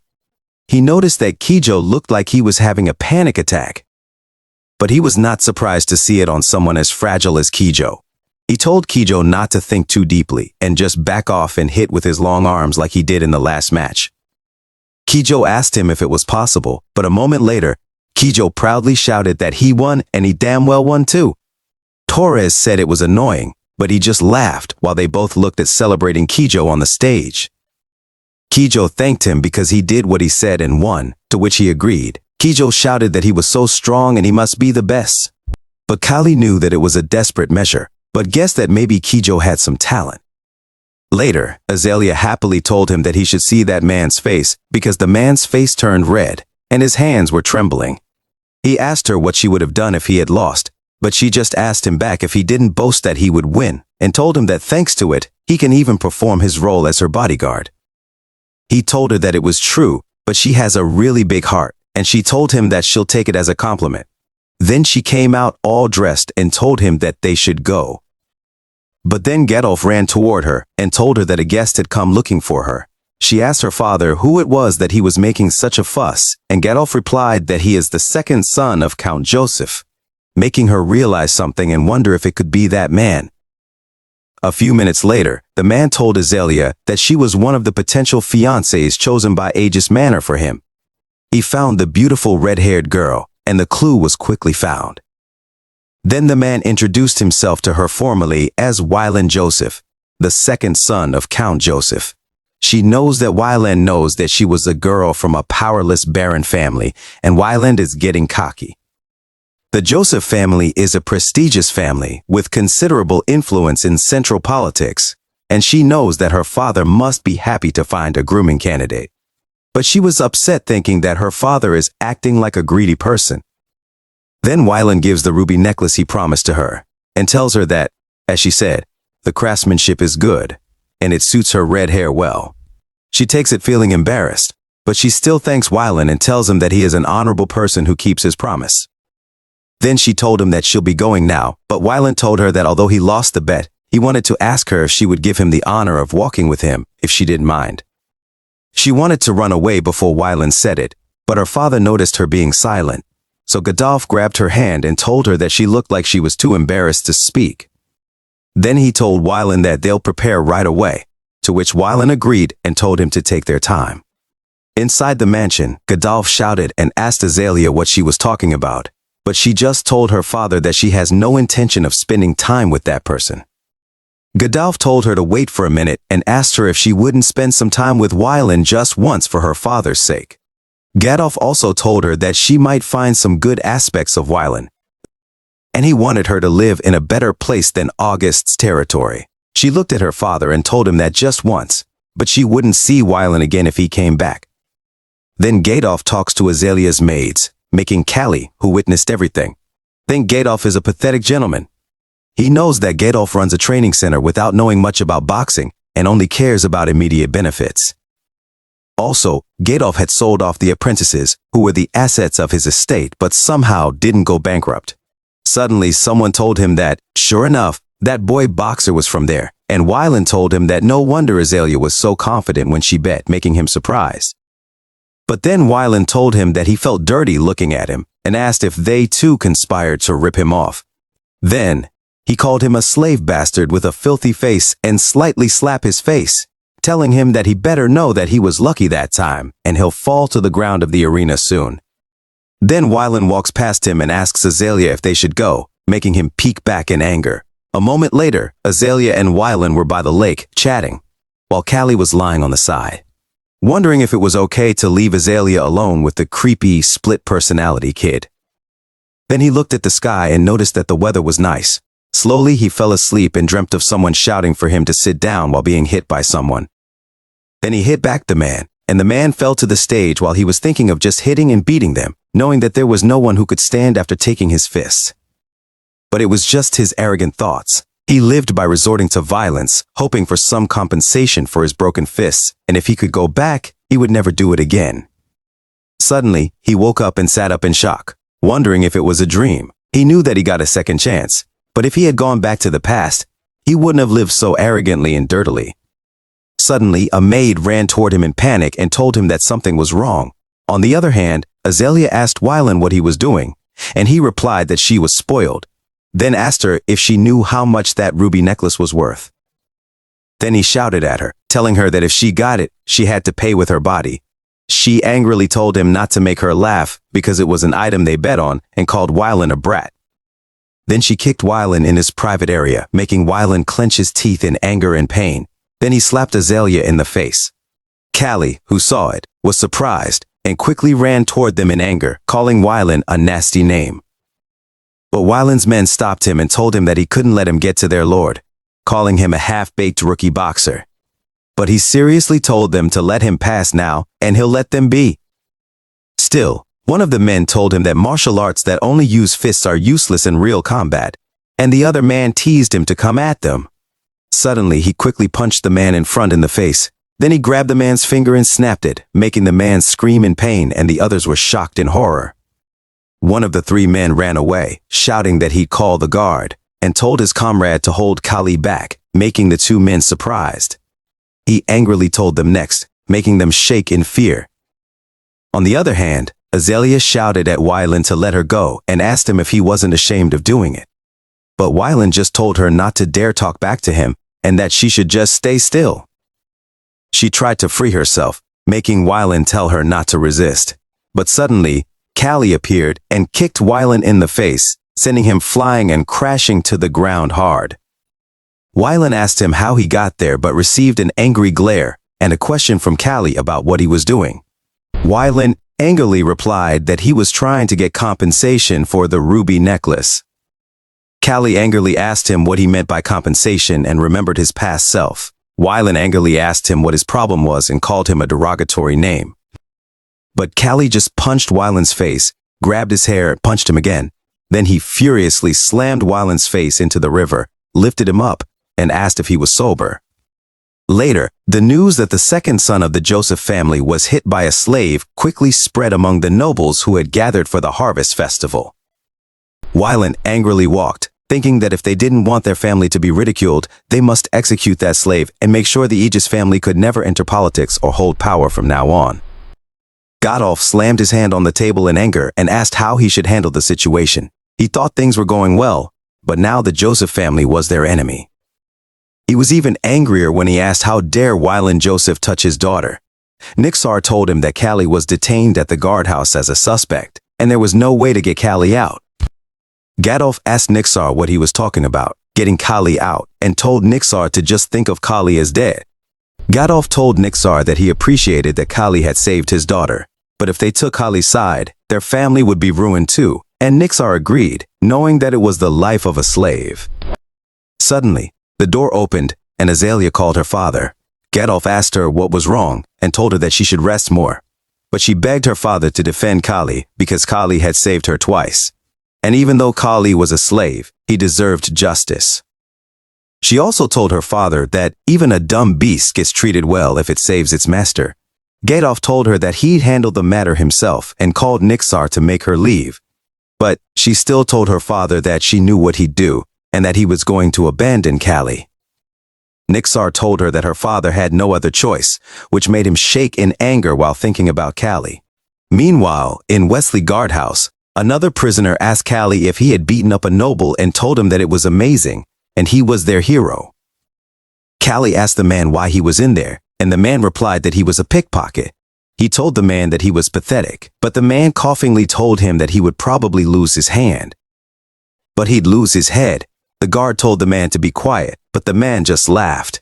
Callie was frustrated, thinking that he had given up the chance to box again. But he knew that if he hadn't saved Azalea, he would have regretted it for the rest of his life. Later, in court, the judge called him the slave of the Aegis family to ask if he admitted to assaulting Wyland Joseph, and told him that the victim, Wyland Joseph, and 4 other witnesses were testifying against his crime. He replied that he admitted it, and people in the court began to throw trash at him, shouting to cut off his head, hang it on the city gate, tear off his limbs, and make him pay for his crime, and that he should die. But he just thought they were trashy individuals and asked them in his head if it meant it was okay for Wyland to harm Azalea. The judge told everyone that the court would sentence the slave Callie to death, and if they had any objections, they should speak now. Suddenly, Wesley told the judge to wait and asked if he could say a few words before the verdict. Then he told the judge that Callie, the slave, had committed a serious crime. But it was the harvest festival, a time to show mercy even to beggars. Wesley made it clear that he was not trying to claim innocence, and they should make Callie die like a slave. However, there was a slave named Ogre from Dorman, who had been executed several times. Dorman agreed with what Wesley said. Wesley told everyone that they were holding a match between the condemned and Ogre for the entertainment of the people, a match between a rookie boxer and Ogre, which was close to execution. Dorman laughingly agreed. Wesley explained that a slave is also a boxer, so dying in a fight is mercy, and on the last day, he wanted to have a match between the slave Callie and Ogre. Callie was surprised, but Wesley said it would continue if Count Joseph agreed. Joseph was silent for a moment and told Wesley to do as he pleased. Wesley realized that neither he nor Joseph wanted to satisfy each other's grievances, but he thought it was the best compromise. Wesley also thought the movements of that young boxer were artistic, and if it weren't for that problem, he would have bought Callie even if he had to pay money. The judge told everyone that on the last day of the Harvest Festival, he would replace the execution with a match between Dorman's Ogre and Callie. Then the nobles began to walk away, but someone told him that he was dead now and called him a slave bastard. Then Joseph spit on his face, making him surprised, and Wyland walked away laughing. He wiped the saliva from his face, thinking that if there is a God who brought him there, that God must want to see him pushed to the cliff and climbing up endlessly. So he planned to struggle as much as he could, survive until the end, and reach the peak with his 2 fists. A moment later, the guard explained to him that he was in the waiting room and asked him if he got like that while protecting the lady, then told him that's with some loyalty and he'd cheer for him. The guard closed the room door, leaving him in the dark alone, but then he heard the guard telling someone that visiting was impossible. However, the man told the guard that just a moment would do, leaving the guard confused. Then Kijo, who was Tiri, Taurus, and Nixar, walked inside. He asked Kijo if he was okay, but then Kijo started to cry while thanking him for helping him last time and was furious, knowing that he hit the guy who deserved it. Torres told him that at first he hated him for being a whiner, but he realized he was a good guy and shouldn't die. Nixar gave him a bowl of food, telling him that he had to eat it to have the strength to fight, and he could see for himself that Ogre was more than a monster. He also mentioned that the only good thing is that Ogre can't use skills. Then Nixar turned to him and wished him good luck. When they left, he laughed, thinking that he had people who would be sad if he died, which was enough for him. But then a lady walked into the room, and when he saw who it was, he was surprised. He asked Azalea what she was doing there, and she replied that she was not the kind of person who ignores her benefactor. He told her that before she worried about him, she should take care of her modesty first because she got kidnapped by bandits and caught by some jerk. She told him that if he was so worried, then he could protect her from now on. Then she reached for his neck, got closer to him and kissed him on the lips, making him surprised. He asked her what she was doing, but she shouted that she didn't know. Then her tears dropped on the ground while telling him to promise her like he did last time and just promise her that he'll win. He told her that she makes it hard for him to die, even if he wanted to, and that he'll stay by her side until she grows up more. Meanwhile, Dorman told Ogre that it was time to fight and it was an execution, so there was no rope, and he could go wild and kill Kali as cruelly as possible.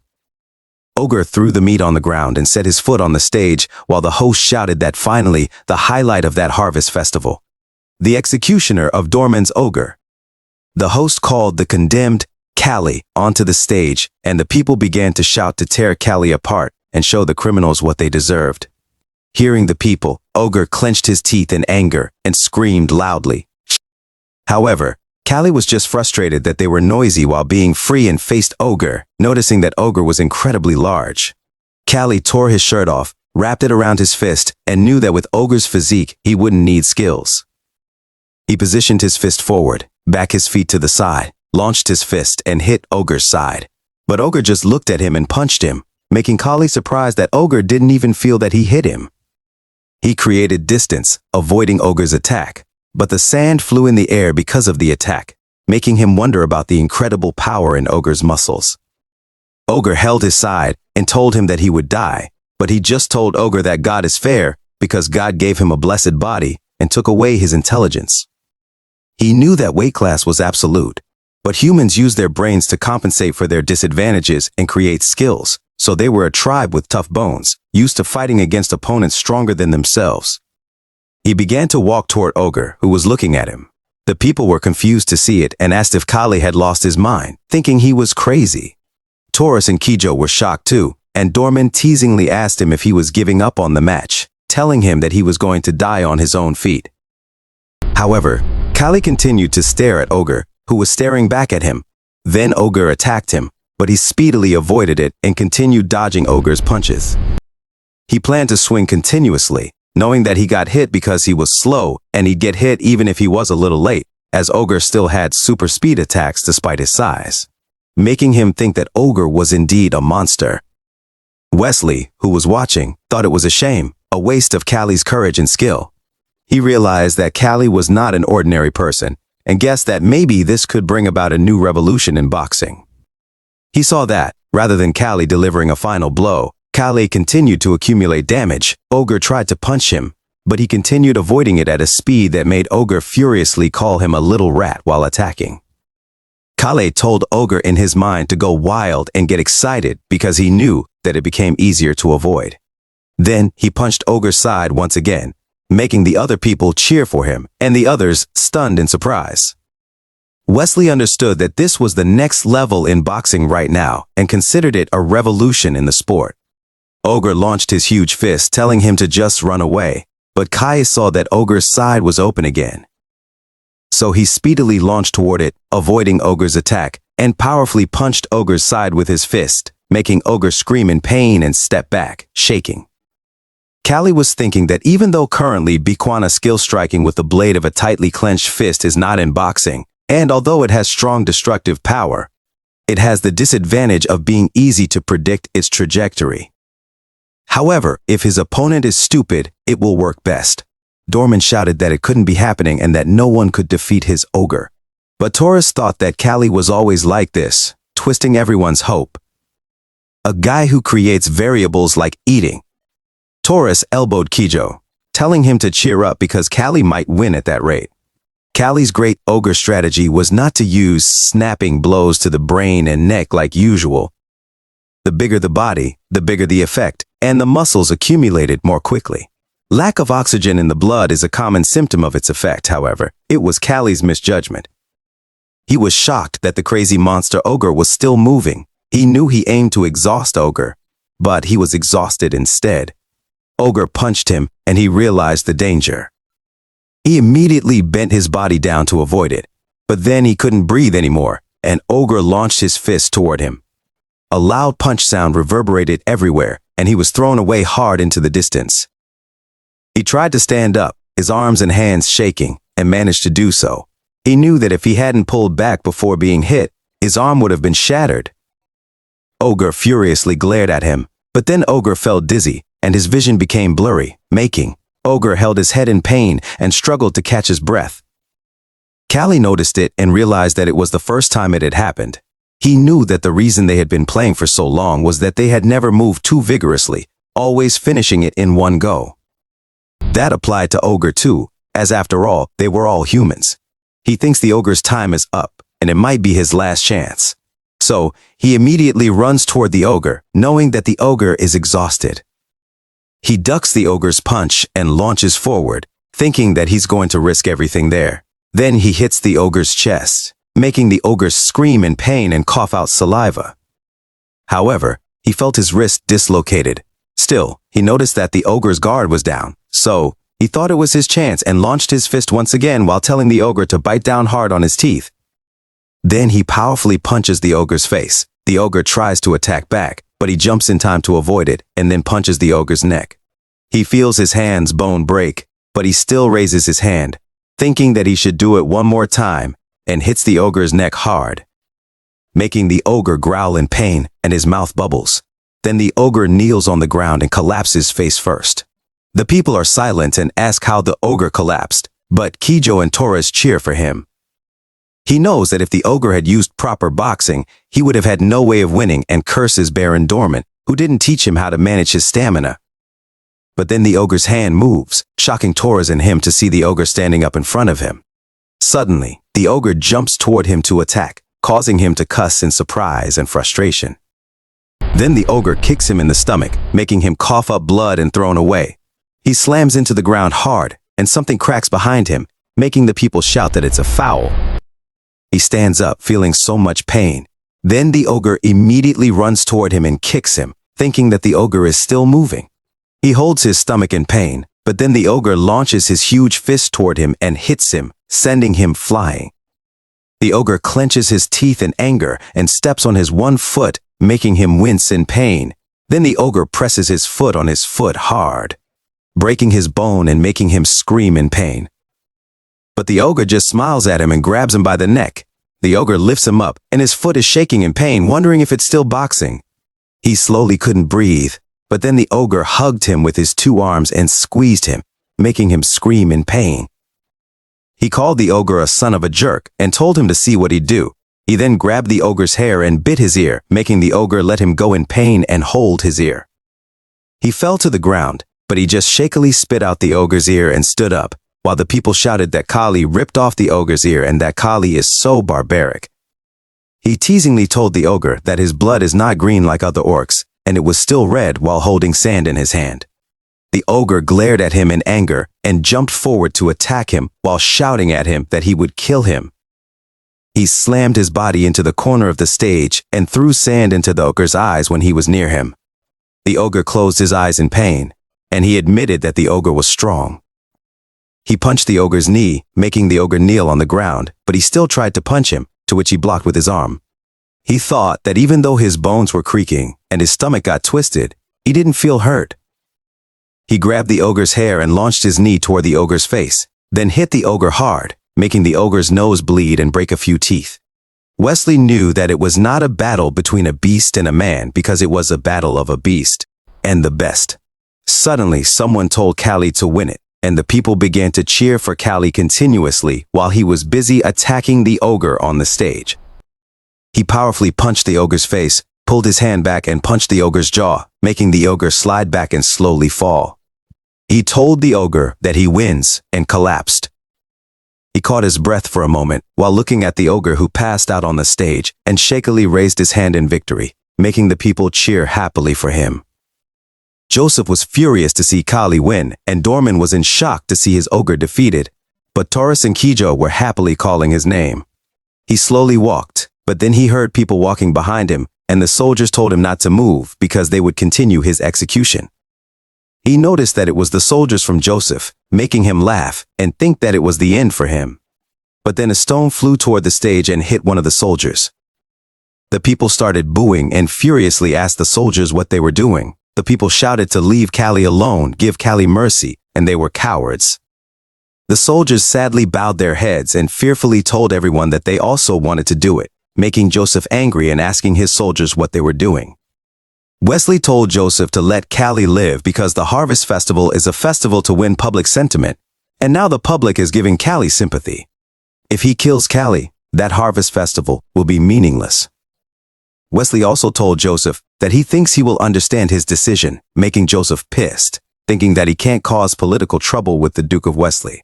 Joseph ordered his son Wyland to stand up because they should go, while thinking that he can't forgive Aegis for making his family a laughingstock. So he swore he'd destroy them, so they can't rise back. Wyland furiously glared at Kali in anger. The host shouted that Kali won versus the ogre. Later, the doctor told Kali that it was a miracle he was still alive, and that he fought with his body so he could only say he had a strong willpower. Nixar told Kali that he must survive, but the doctor told Nixar that he needed to pay more for the hospital treatment, making Nixar curse Gadolf, and think that even if Gadolf's afraid of Joseph, he shouldn't refuse to pay for the medical bills.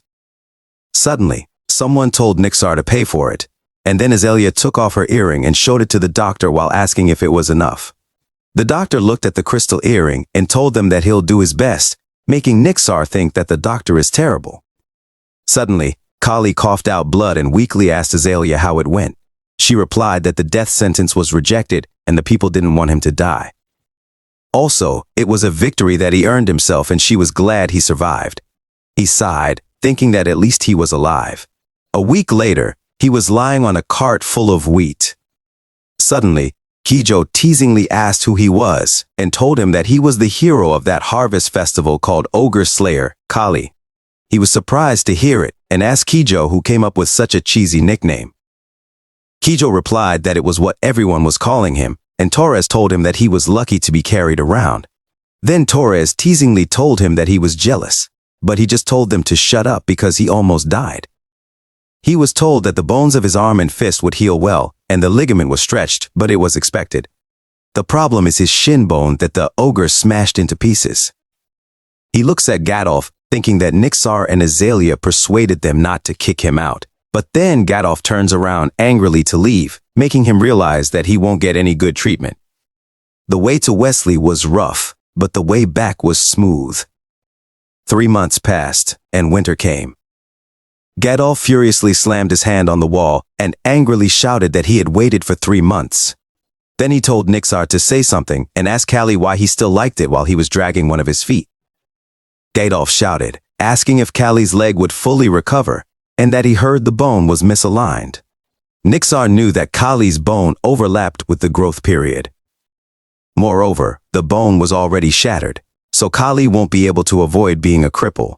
Gadolf ordered Kali to tell him himself if it is true, and he replied that it is true that his leg won't heal properly, making Gadolf shocked and furiously shout that it is over, and ask what is the point of being famous as an ogre slayer when he can't even use it. Also, it was winter, and the snow was only falling on their estate, so they were running out of firewood and grain. Then Gadolf told Kali that it was all his fault because he provoked the Joseph family, so it happened, and he should have died at the hands of the ogre, making Kali silent. Nixar knew he had to stop Gadolf from killing or expelling Kali, so he told Gadolf that being a boxer might be difficult, but with Kali's skills, he could still contribute as an instructor. However, he told Nixar that he wouldn't be an instructor. Later, Kijo asked him if he was crazy and if he was really rejecting the instructor's position. He told Kijo to shut up because it was his choice. But Kijo called him an idiot and told him that the best position a retired boxer could have is an instructor. Kijo asked if he thought Nixar recommended him for nothing, mentioning that Nixar saw potential in him and gave him a chance. He just kept quiet, remembering Nixar telling him that he wouldn't recover by summer and that he was done with him. Nixar also admitted he didn't know how to heal a broken leg, and if he had known, he wouldn't have retired so soon. Kijo asked him if he hit his head wrong when he fought the ogre and said there must be something wrong with his brain. He told Kijo to stop talking nonsense and take care of himself. Kijo mentioned that he had 7 wins, and Torres asked if he really hit his head wrong, like Kijo said, and said that he made their master Gadolf angry. He replied that Gadolf hated him no matter what he did, so why would he bother being polite? He also told them that they were the ones who abandoned him first. Torres and Kijo laughed and told him that he had some guts. While he was lying in bed for 3 months, Kijo and Torres had already fought several times and made names for themselves. He knew that being an instructor would be a stable job, but it didn't mean anything if he didn't fight himself. A moment later, the man thanked him and told him that he wouldn't have to sleep in the cold that night. He told the man that he didn't need to thank him because he wanted to do it.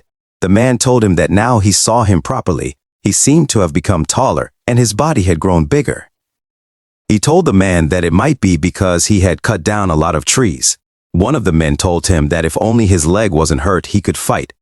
But then the other man softly elbowed his friend and told him that he was clueless. The man realized it, but Kali told the man that it was okay because it would get better soon. Then he turned around to leave, telling them that it was cold, so they should go inside. When he was alone inside the slave room, he slammed his hand on the gate in anger, but told himself to calm down because he had more knowledge and experience than other boxers. And he already knew that the medical techniques there couldn't fix his leg. Suddenly, Azalea appeared and asked him why he was hitting the gate like that. But he just asked her what brought her to his room. She replied that he was talking like she was somewhere she shouldn't be, making him frustrated because he couldn't even look Azalea in the eyes after what happened last time. She smiled seeing his reaction and told him that she came there to say goodbye, which made him surprised. He asked her if she was going somewhere far, and she replied that their estate is very poor now, and the trading has stopped due to pressure from the Joseph family, so the only merchants left are the occasional helpers. The days keep getting colder, and prices in the estate are skyrocketing. Also, there is a shortage of not only luxuries, but also daily necessities, and if things continue like that, they won't be able to survive the winter. He had heard that things were difficult in the estate, but he never thought it would be that bad. He asked her what she was going to do. She replied that if they don't get the daily necessities, they will have to make them themselves, and she'll lead the way herself. He asked her if her father was going with her, but she replied that it was impossible because Gadolf is like a half-dead person, and Gadolf is scared of Joseph, so he stays locked in his room. She told him that it is a shame to be harmed by those guys, and she learns it smartly that without power, justice, and everything else is useless, making him realize that she is all grown up. She also told him that if something happens to their family, and if she had the power, she could make a difference. Then she noticed his legs. He told her that it was his choice and he was prepared. She told him that she heard that there were people who were so skilled in medicine that they could even bring the dead back to life, and if he leads the upper class, he would be able to hear more rumors and connections. She swore to him that she'll definitely heal his leg, but he told her not to mind it because there is no need to help a slave like him. She grabbed his shoulder and reminded him that he saved her twice and that reason was enough. Later, he silently looked at her walking away, thinking that now, even a girl who was barely 20 was stepping forward. So he knew that he shouldn't hesitate, and he clenched his hand in confidence. A few days later, someone asked him if he said he was a boxer, and he replied that he came there for rehabilitation training. The men told him that it would be nice if the labor force was increased and asked him if it could be rehabilitation through logging. He knew that it was virtually impossible to box with the condition of his legs right now because he couldn't use the reaction of kicking his legs, but he had to do it otherwise.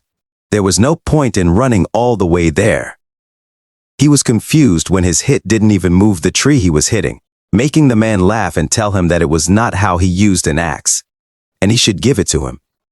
Then the man swung the axe with force and hit the tree, making a loud sound and breaking the tree. He was amazed to see it, and the man told him that strength is not the key because strength is only used for a moment, helping him understand.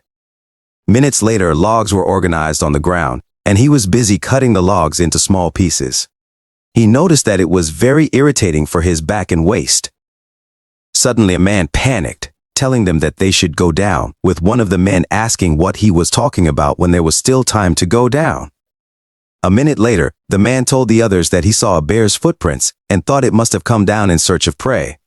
The man also told them that, looking at the size of the footprints, it looked like a young bear that lost its mother, but still, they should better be careful and just finish what they were doing and leave. The man's friend asked the man who that boy over there with an injured leg was, while pointing at Kali, and told the man that he was seeing Kali for the first time there. The man replied that Kali was a boxer slave at the training center, and he must have heard about Kali, the guy who fought the ogre at the harvest festival. The man happily approached Kali while telling him that he is the ogre slayer, and his son went to see that game, making Kali surprised. The man told the other that Kali is that ogre slayer so he can catch the bear, but the man told his friend that if they encountered a bear, they should run away while Kali was in the center, shaking, and begging them in his mind to stop with that weird nickname they gave him. Later, in Kali's room, he asked someone if they wanted him to teach them some techniques and what was wrong with the famous wild boar from Aegis.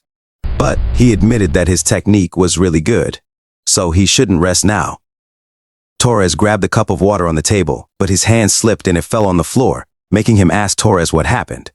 Torres replied that sometimes his body doesn't listen to what he wants it to do, and it's like suddenly he can't see well or stumbles, which surprises him. Then he throws a stone at Torres while telling him to catch it. Torres tried to catch it but missed, making him wonder if it was retinal detachment, punch drunk, or if he got the effect after getting hit so hard continuously. He knows that Torres is the type that can hit a lot, but Torres also gets hit a lot. He tells Torres that if he gets hit hard on the head anymore, he'll be crippled. And Torres tells him that was the reason why he came to him and entreats him to teach him some of his techniques. Then he bent down and positioned himself, making Torres ask him what it was. He replied that it was a defensive position, and he could increase his defense by sticking his arms and body together because right now he had a dull sense of distance. So it was a better option than trying to dodge every attack. Torres copied his position and told him that in that position, it would be hard to attack because of the narrow view. He explained to Torres that straight attacks are easy to defend against in that posture, but as for attacks from the side, he still needs to move his head and body. He also tells Torres that when his opponents attack him, he should move his upper body to accelerate, and the important thing is not to just hit but to block and hit. Then, he silently thinks for a moment and tells Torres that right now, it seems like his brain or his eyes are having a problem, so he suggests to him to take a break. Torres tells him not to make him laugh and asks him if he knows how tight his schedule was. Torres also tells him that some other guys are trying to mess with them and asks him if he wants them to fail just because he is sick. Right now. He tried to explain his words, but he just asked Torres what Nixar is trying to do, if Nixar is trying to stop Gadolf from going wild, and why Nixar has such a busy schedule. Torres asks him back if he hasn't heard what Nixar said about the busy schedule, and tells him that he is the only one in the right mind now, but it seems he is going to lose his mind soon. He tells Torres that if it was so, let alone that Pixie Training Center, the estate may be ruined too. He knows that currently, the management of the estate is at its worst, and Gadolf's reputation is actually not that good, so the dissatisfaction of the citizens increases. One of the men in the snow tells his friend that the winter is really cold, and he heard Mr. and Mrs. Doran ran away last night. The man's friend replied that the Dorans are engineers so they can go anywhere, but not them, they can only stay and get buried there. The man asked his friend where the guy with leg injuries went, and the man's friend replied that Callie completed his quota earlier, so he went to train nearby. The man couldn't believe that Callie fulfilled his quota already and told his friend that Callie was faster than him. The man's friend told the man that Callie wouldn't have gone that far, so they should call him after they were done. On the other hand, somewhere nearby, he was exhaling and punching the tree hard with his bare fist. Then he punched it again with his other fist, and he continued punching it, while thinking that it was an ignorant way. But it was effective, and it was called Wolf's Claw. He knows that when the bones receive impact, the calcium content increases, and so does the bone density. In other words, if it receives enough impact to recover, and is trained to the extreme, the bones will become harder, and the skeleton will become like a weapon, which was the final result he wanted. He thinks he should become stronger than before because he trained his back and his waist, and that he must become stronger. A moment later, someone called him and told him that they should go now. He grabbed his coat from the tree and replied that he'd be there. Suddenly, he heard someone shouting in panic, so he immediately ran toward them, and he saw a man on the ground pointing at something in fear. He looked up and was surprised to see a dead wolf on the ground. One of the men shouted that it was dead, and the man shyly told them that he was surprised for no reason. The man's friend told them that it was so pitiful because it seems like it got hurt by the wild bear, and it looks like it was trying to protect its baby before it died. The man agreed, saying that it was so unfortunate for them, and it must be hard for the little wolves now because the weather is like this, and it's even hard for humans to get food in that situation. One of the little wolves barked at him and whimperingly leaned on his feet. The man asked him if he wanted to look after that guy because it seemed to like him and told him to take it before it changes its mind. He told it that it was desperate too, and they should try to take it. A moment later, Kijo played with it while saying that it was so cute and told him that he knew that if Nixar knew about it, he would be in big trouble. He told Kijo that he'd give it food from his own portion, and it was not like he was wasting his meal without noticing Nixar standing in front of their door. But then they noticed Nixar when he walked inside. Nixar angrily told him that it seems the food he gave him really made him full and asked him how he could try to adopt a wolf and if he is really a free citizen, to which he apologized while holding the wolf. Nixar grabbed the wolf in his hand while shouting that he'd take it out, but then Nixar saw the sad face of the wolf, and Nixar froze on his words when he saw it, making Kijo and Kali look at each other. Then he grabbed the wolf in Nixar's hand while saying that he'll throw it. But Nixar told him to wait, and that he thinks it is okay to have one, and it doesn't look like a bad puppy at all. He and Kijo put their fists together in victory while Kijo told Nixar that it is not a dog but a wolf, but Nixar replied that he doesn't care and ordered them to just train it well so it doesn't bite people. Nixar also told them to go to bed and told him that he has to help build the mansion tomorrow. He asked Nixar if he said before that he was going to destroy the mansion and told Nixar that it was amazing. Nixar replied that once they decided it, they really go all out about it, but the problem is that they always go the wrong way. Then Nixar remembered Gadolf drinking wine while laughing and shouting that they will succeed. Gadolf, who was spending his days drunk, had a good idea one day. He thought of inviting nobles and merchants to a boxing match, which had become increasingly popular after the Manhwa festival, in order to build relationships.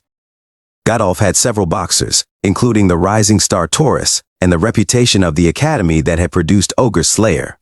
So if people could watch a free match, there would be no one who would refuse. Nixar told Gadolf that he would like to invite the Catalan gang boxing team as the opponent. However, if he considers the construction of the mansion as well, it seems that the cost will not be small.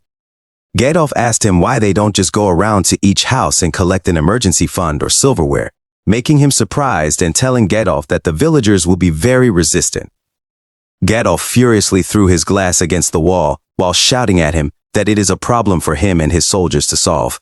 Then, he ordered him to focus on preparing for the match. Gadolf also told him that it was for the sake of saving the territory, so everyone should bear the sacrifice and ordered him to go away. A few days later, a line of luxurious carriages lined up at the mansion, and the Aegis territory was bustling with outsiders for the first time in a while. A free boxing match was rare, and no one refused to watch a match with popular boxers. They watched the boxers fight each other, and the Catalan boxing team were all talented fighters, so they were professional boxers who didn't make a living as slaves. Torres told him that first. The Catalan won, but then someone asked him if he was that famous Cali, but he replied that he was not famous and he was Cali. Then he asked the man if he was a new slave. The man replied that his name was Shram from the south and he was a sailor, but he told Shram that he didn't look like a sailor. Shram told him that his ship was shipwrecked and he was captured by a slave trader, so he was there to earn his ransom and go back home. Shram also told him that he is always mentioned when they talk about the strongest person there, but he guessed the rumors were exaggerated because, compared to Taurus, he is weak, frail, and looks like a cripple. He calmly told Shram that if he is an apprentice, he should train harder, making Shram angry, and he wondered if he didn't care. Shram tell him that it was nice to meet him and suggested a handshake, while wondering why a cripple like Kali is compared to Taurus, the ace. He accepts Shram's hand while Shram thinks that he'll crush him like a bug and be free. Shram grabbed his hand tightly, knowing that he had been pulling sales ropes for over 5 years and he was not weak in terms of grip strength. But Shram was surprised when he effortlessly shook his hand. He grabbed Shram's hands a little tighter, but Shram feels like his bones are going to break. He asks Shram what is wrong because he doesn't look happy while letting Shram's hand go. Shram coughs while Torres tells Shram that he was a newbie fucker who was trying to act tough, and that if he sees Kali fight, he'll never say it again, making Shram silent in anger. He tells Shram that if he wants to pay his ransom and be free, he should watch the matches because he has to beat those guys while looking at the man in front of Kijo on the stage. Kijo looked down and tell himself that he was the best and he was strongest. Then Kijo glared at his enemy and punched the man's face with his long arm. Then the man slowly fell to the ground and couldn't believe that he got hit in that distance. Torres tells them that Kijo really came up in the world, and he feels like Kijo wouldn't lose even to Newell because Kijo is completely different from before.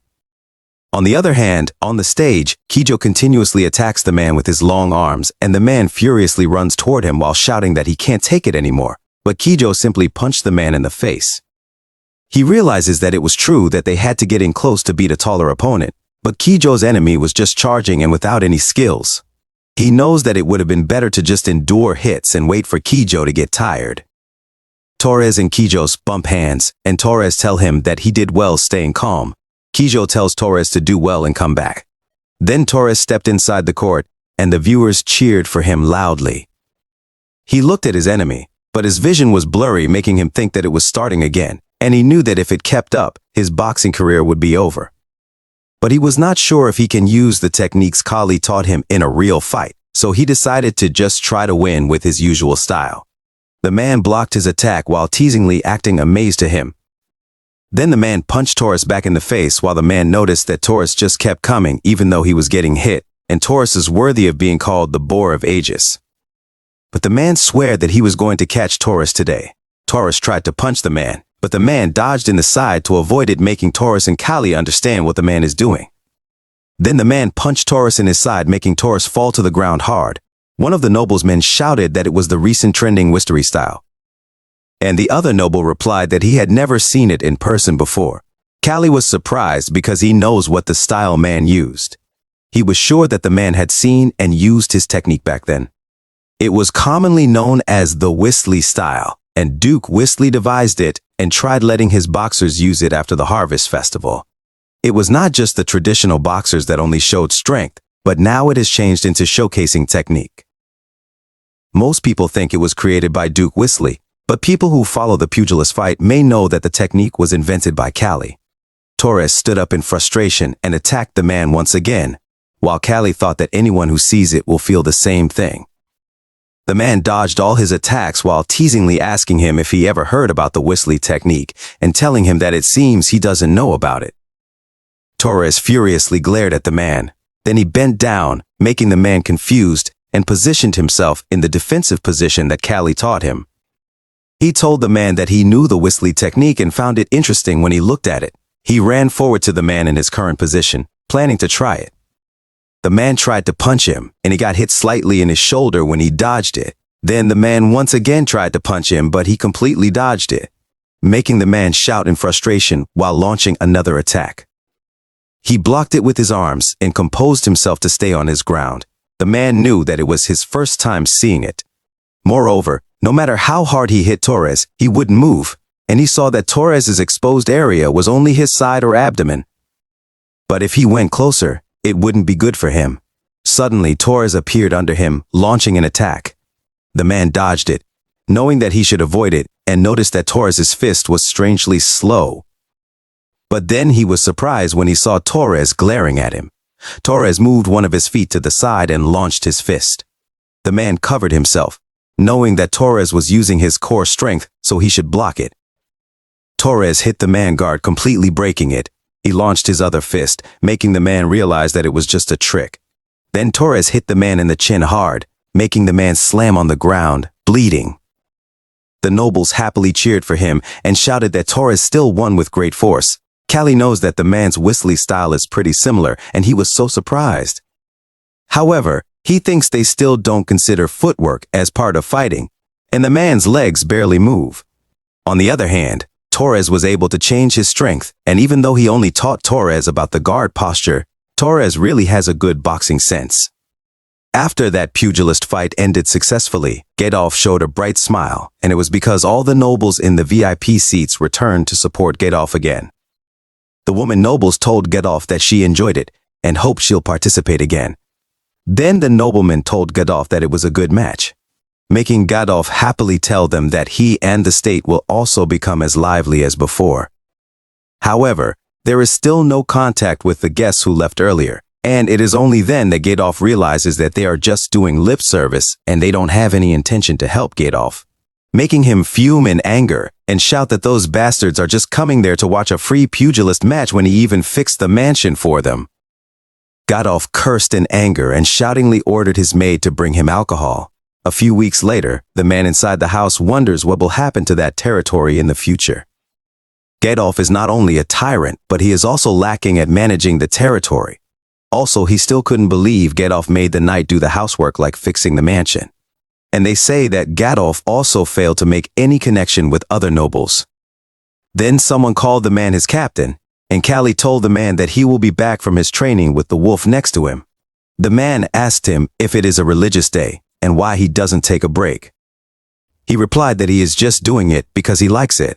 The man asked him if isn't that animal the wolf from that day and what is its name. He replied that it's called Rovo. The man told him that rather than a wolf, it looks like a fat dog, and he should come back there when he is done training.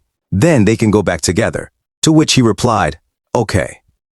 A moment later, he arrived at the forest, and something behind the tree was glaring at them. A moment later, he was continuously punching the tree while thinking that Torres and Kijo had become considerably strong. Also, those boxers there were also improving fast, making him wonder if he would really be able to box again, and if he should have accepted the offer to become an instructor. But then he felt something near them, making him stop, and Rovo felt it too. Rovo began to bark at something in the bush, and he told Rovo to be quiet because he knew what was coming.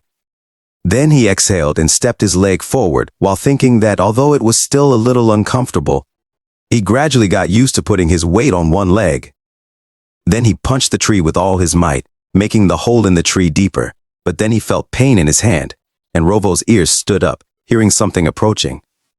Rovo barked at him to gain his attention, but he was busy thinking that even if he tried not to burden himself as much as possible, it got a bit overwhelming.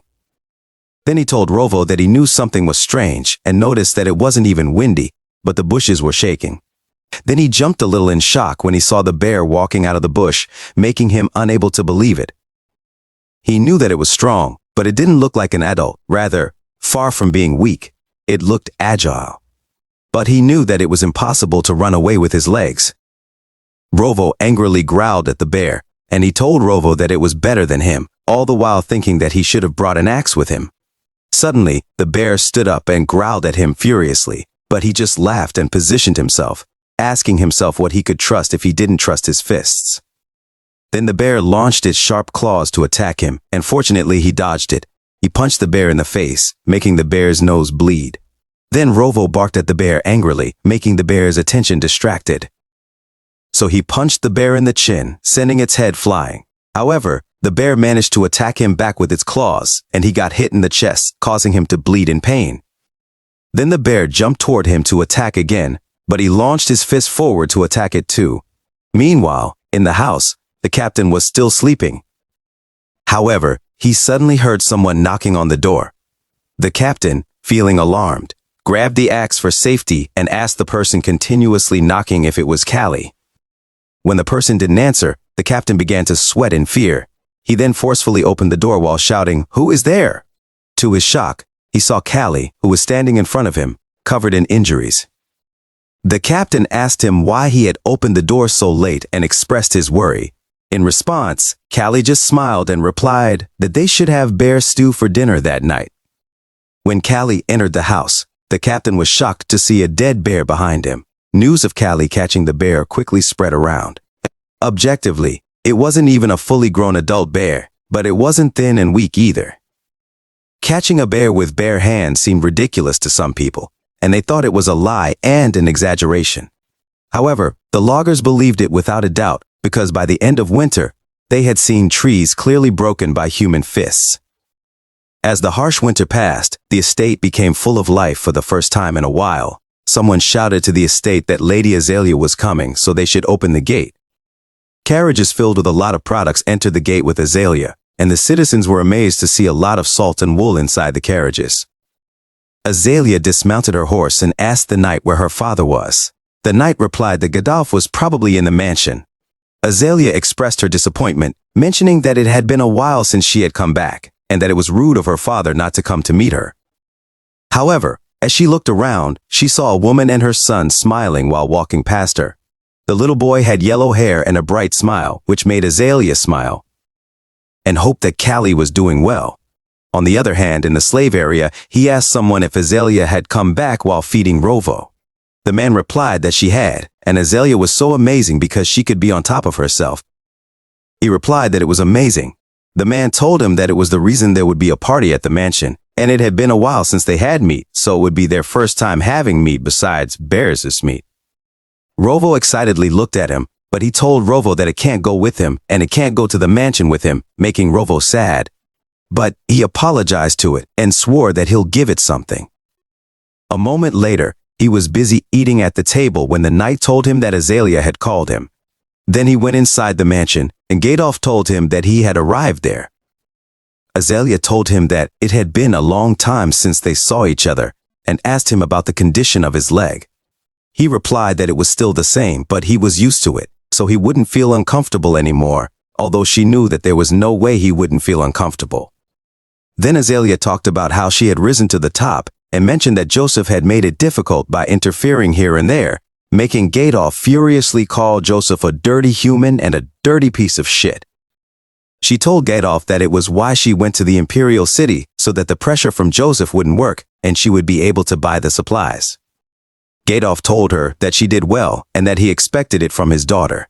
He had heard that the Imperial region had a strong military power. And he also heard that the language and customs were similar because they shared the same roots with the kingdom there. She told them that she had heard an interesting story there and said that she was sure he'd also be interested in that story, which was the reason why she had called him, making him surprised. Then she told them that she had heard about a famous doctor there, a doctor of the imperial family who was also called the God Doctor because he amputated and attached limbs. Gadolf said that to that extent, he was really an imperial doctor. However, there was no way an imperial doctor would cure a noble from a kingdom like theirs.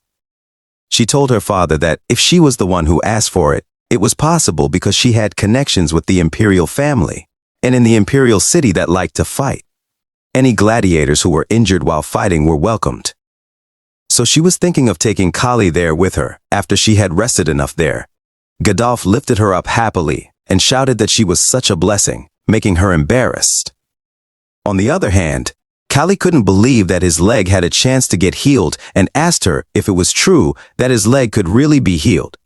She replied, of course, and she would definitely find a way to make it happen.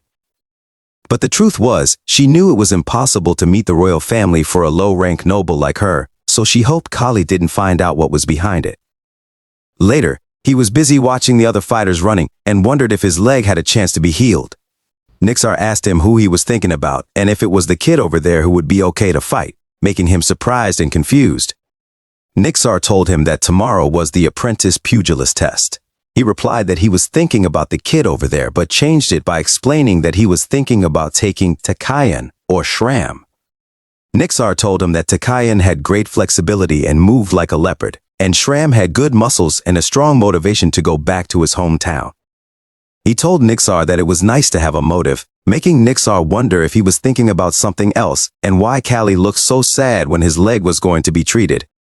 Later, in their room, he knew that it was an exaggeration to say that he believed someone whom others told him could attach a limb, and the medical knowledge there was far behind modern times. Also, after he fought Ogre, there were no painkillers, antibiotics, or surgery available, so he really relied on luck. He wondered what if it was just an empty dream, what if he couldn't heal it, and what should he do? Then he slammed his hand on the table, telling himself to wake up because he should be optimistic, and it was Azalea's hard work. Tijo asked him why he hit the table so hard, and told him that Rovo was surprised. But he just asked Kijo if it was his room, and told him to go back to training.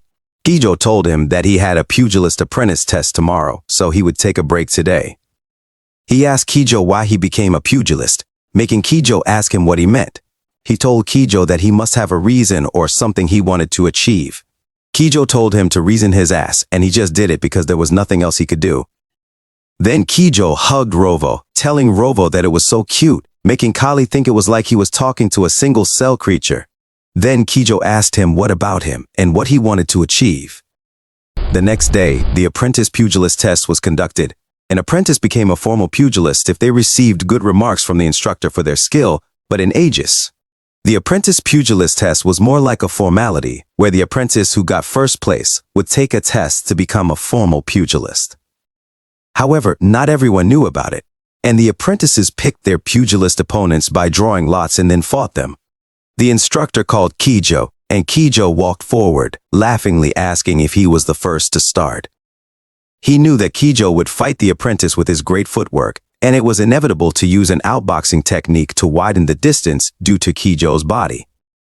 He had gotten used to it because Kijo always used it, and he knew that Kijo and Torres were strong. So, even with his training in the mountain, he couldn't be compared to how strong they were now. He was frustrated that he hadn't used the skills he trained in the mountain yet, and whether he could use his leg properly or not, he wanted to become stronger. The instructor called Shram to come forward, but Shram just walked past the instructor and asked him if he was not trying to avoid fighting just because of his leg. Then Shram teasingly told him that they should play, making his anger fume even more. One of the instructors tells Nixar that Shram is straight up choosing his opponent. But Nixar stops the instructor and thinks that even if it can get Shram disqualified, he wants to confirm how Kali is going to fight with that leg, because there is no way Shram was just bluffing to buy time. Kali stood up and asked Shram why he chose him, and Shram replied that he was humiliated by him last time, so he wanted to show him how strong he was now. He tells Shram that if he is going to fight him, he won't avoid it, and asks someone to lend him a hand leather strap. After that, they both enter the ring. Shram looks at him and wonders why he wraps the cloth around his fists, but he just calls Shram and asks him if he trains his abdomen a lot. Unlike Kali's nickname of Ogre Slayer, Kali fights not only with a strong fist but also with technique and brain. But now that one of Kali's legs is broken, it was like a fight with half of Kali's ability. While kicking the sand to block his vision, he still saw that Shram's attack was coming to the left, so he blocked it, making Shram shocked. Then he punched Shram in the side, making Shram cough out his saliva and paint.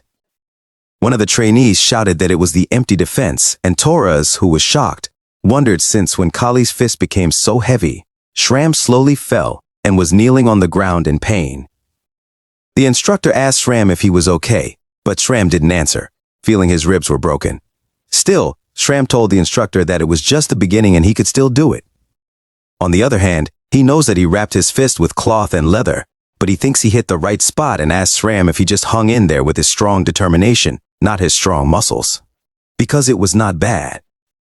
Shram tells him that he really can defeat a bear and thinks that the rumor is not a lie. Shram felt the pain in his body, making him shake. But he knew that he couldn't lose against someone who couldn't even use his leg properly. Shram knows that he got hit on the side, but his leg got affected by it too. He teasingly asks Shram, who can't use the leg properly, making Shram curse himself in anger and think that it was not what he heard about Kali. One of the trainees called Shram and asked him why he was just stuck in his place and what he was doing with his legs. Shram replied that he knew what he should do. Then Shram jumped around him while shouting that he was not like Kali and that he could still move around. Suddenly, he felt his leg hurt when he moved it and saw that Shram would attack him. He got hit by Shram's fist in the face because he couldn't move, and Shram proudly planned to keep pushing him like that. But Shram was surprised to see that he was glaring at him and speedily punched him back in the face. It made a loud noise, and Shram was thrown hard to the ground because of the force. Then Shram collapsed on the ground and was defeated. Later, Shram felt his face throb while something told him that he had just chosen the wrong opponent.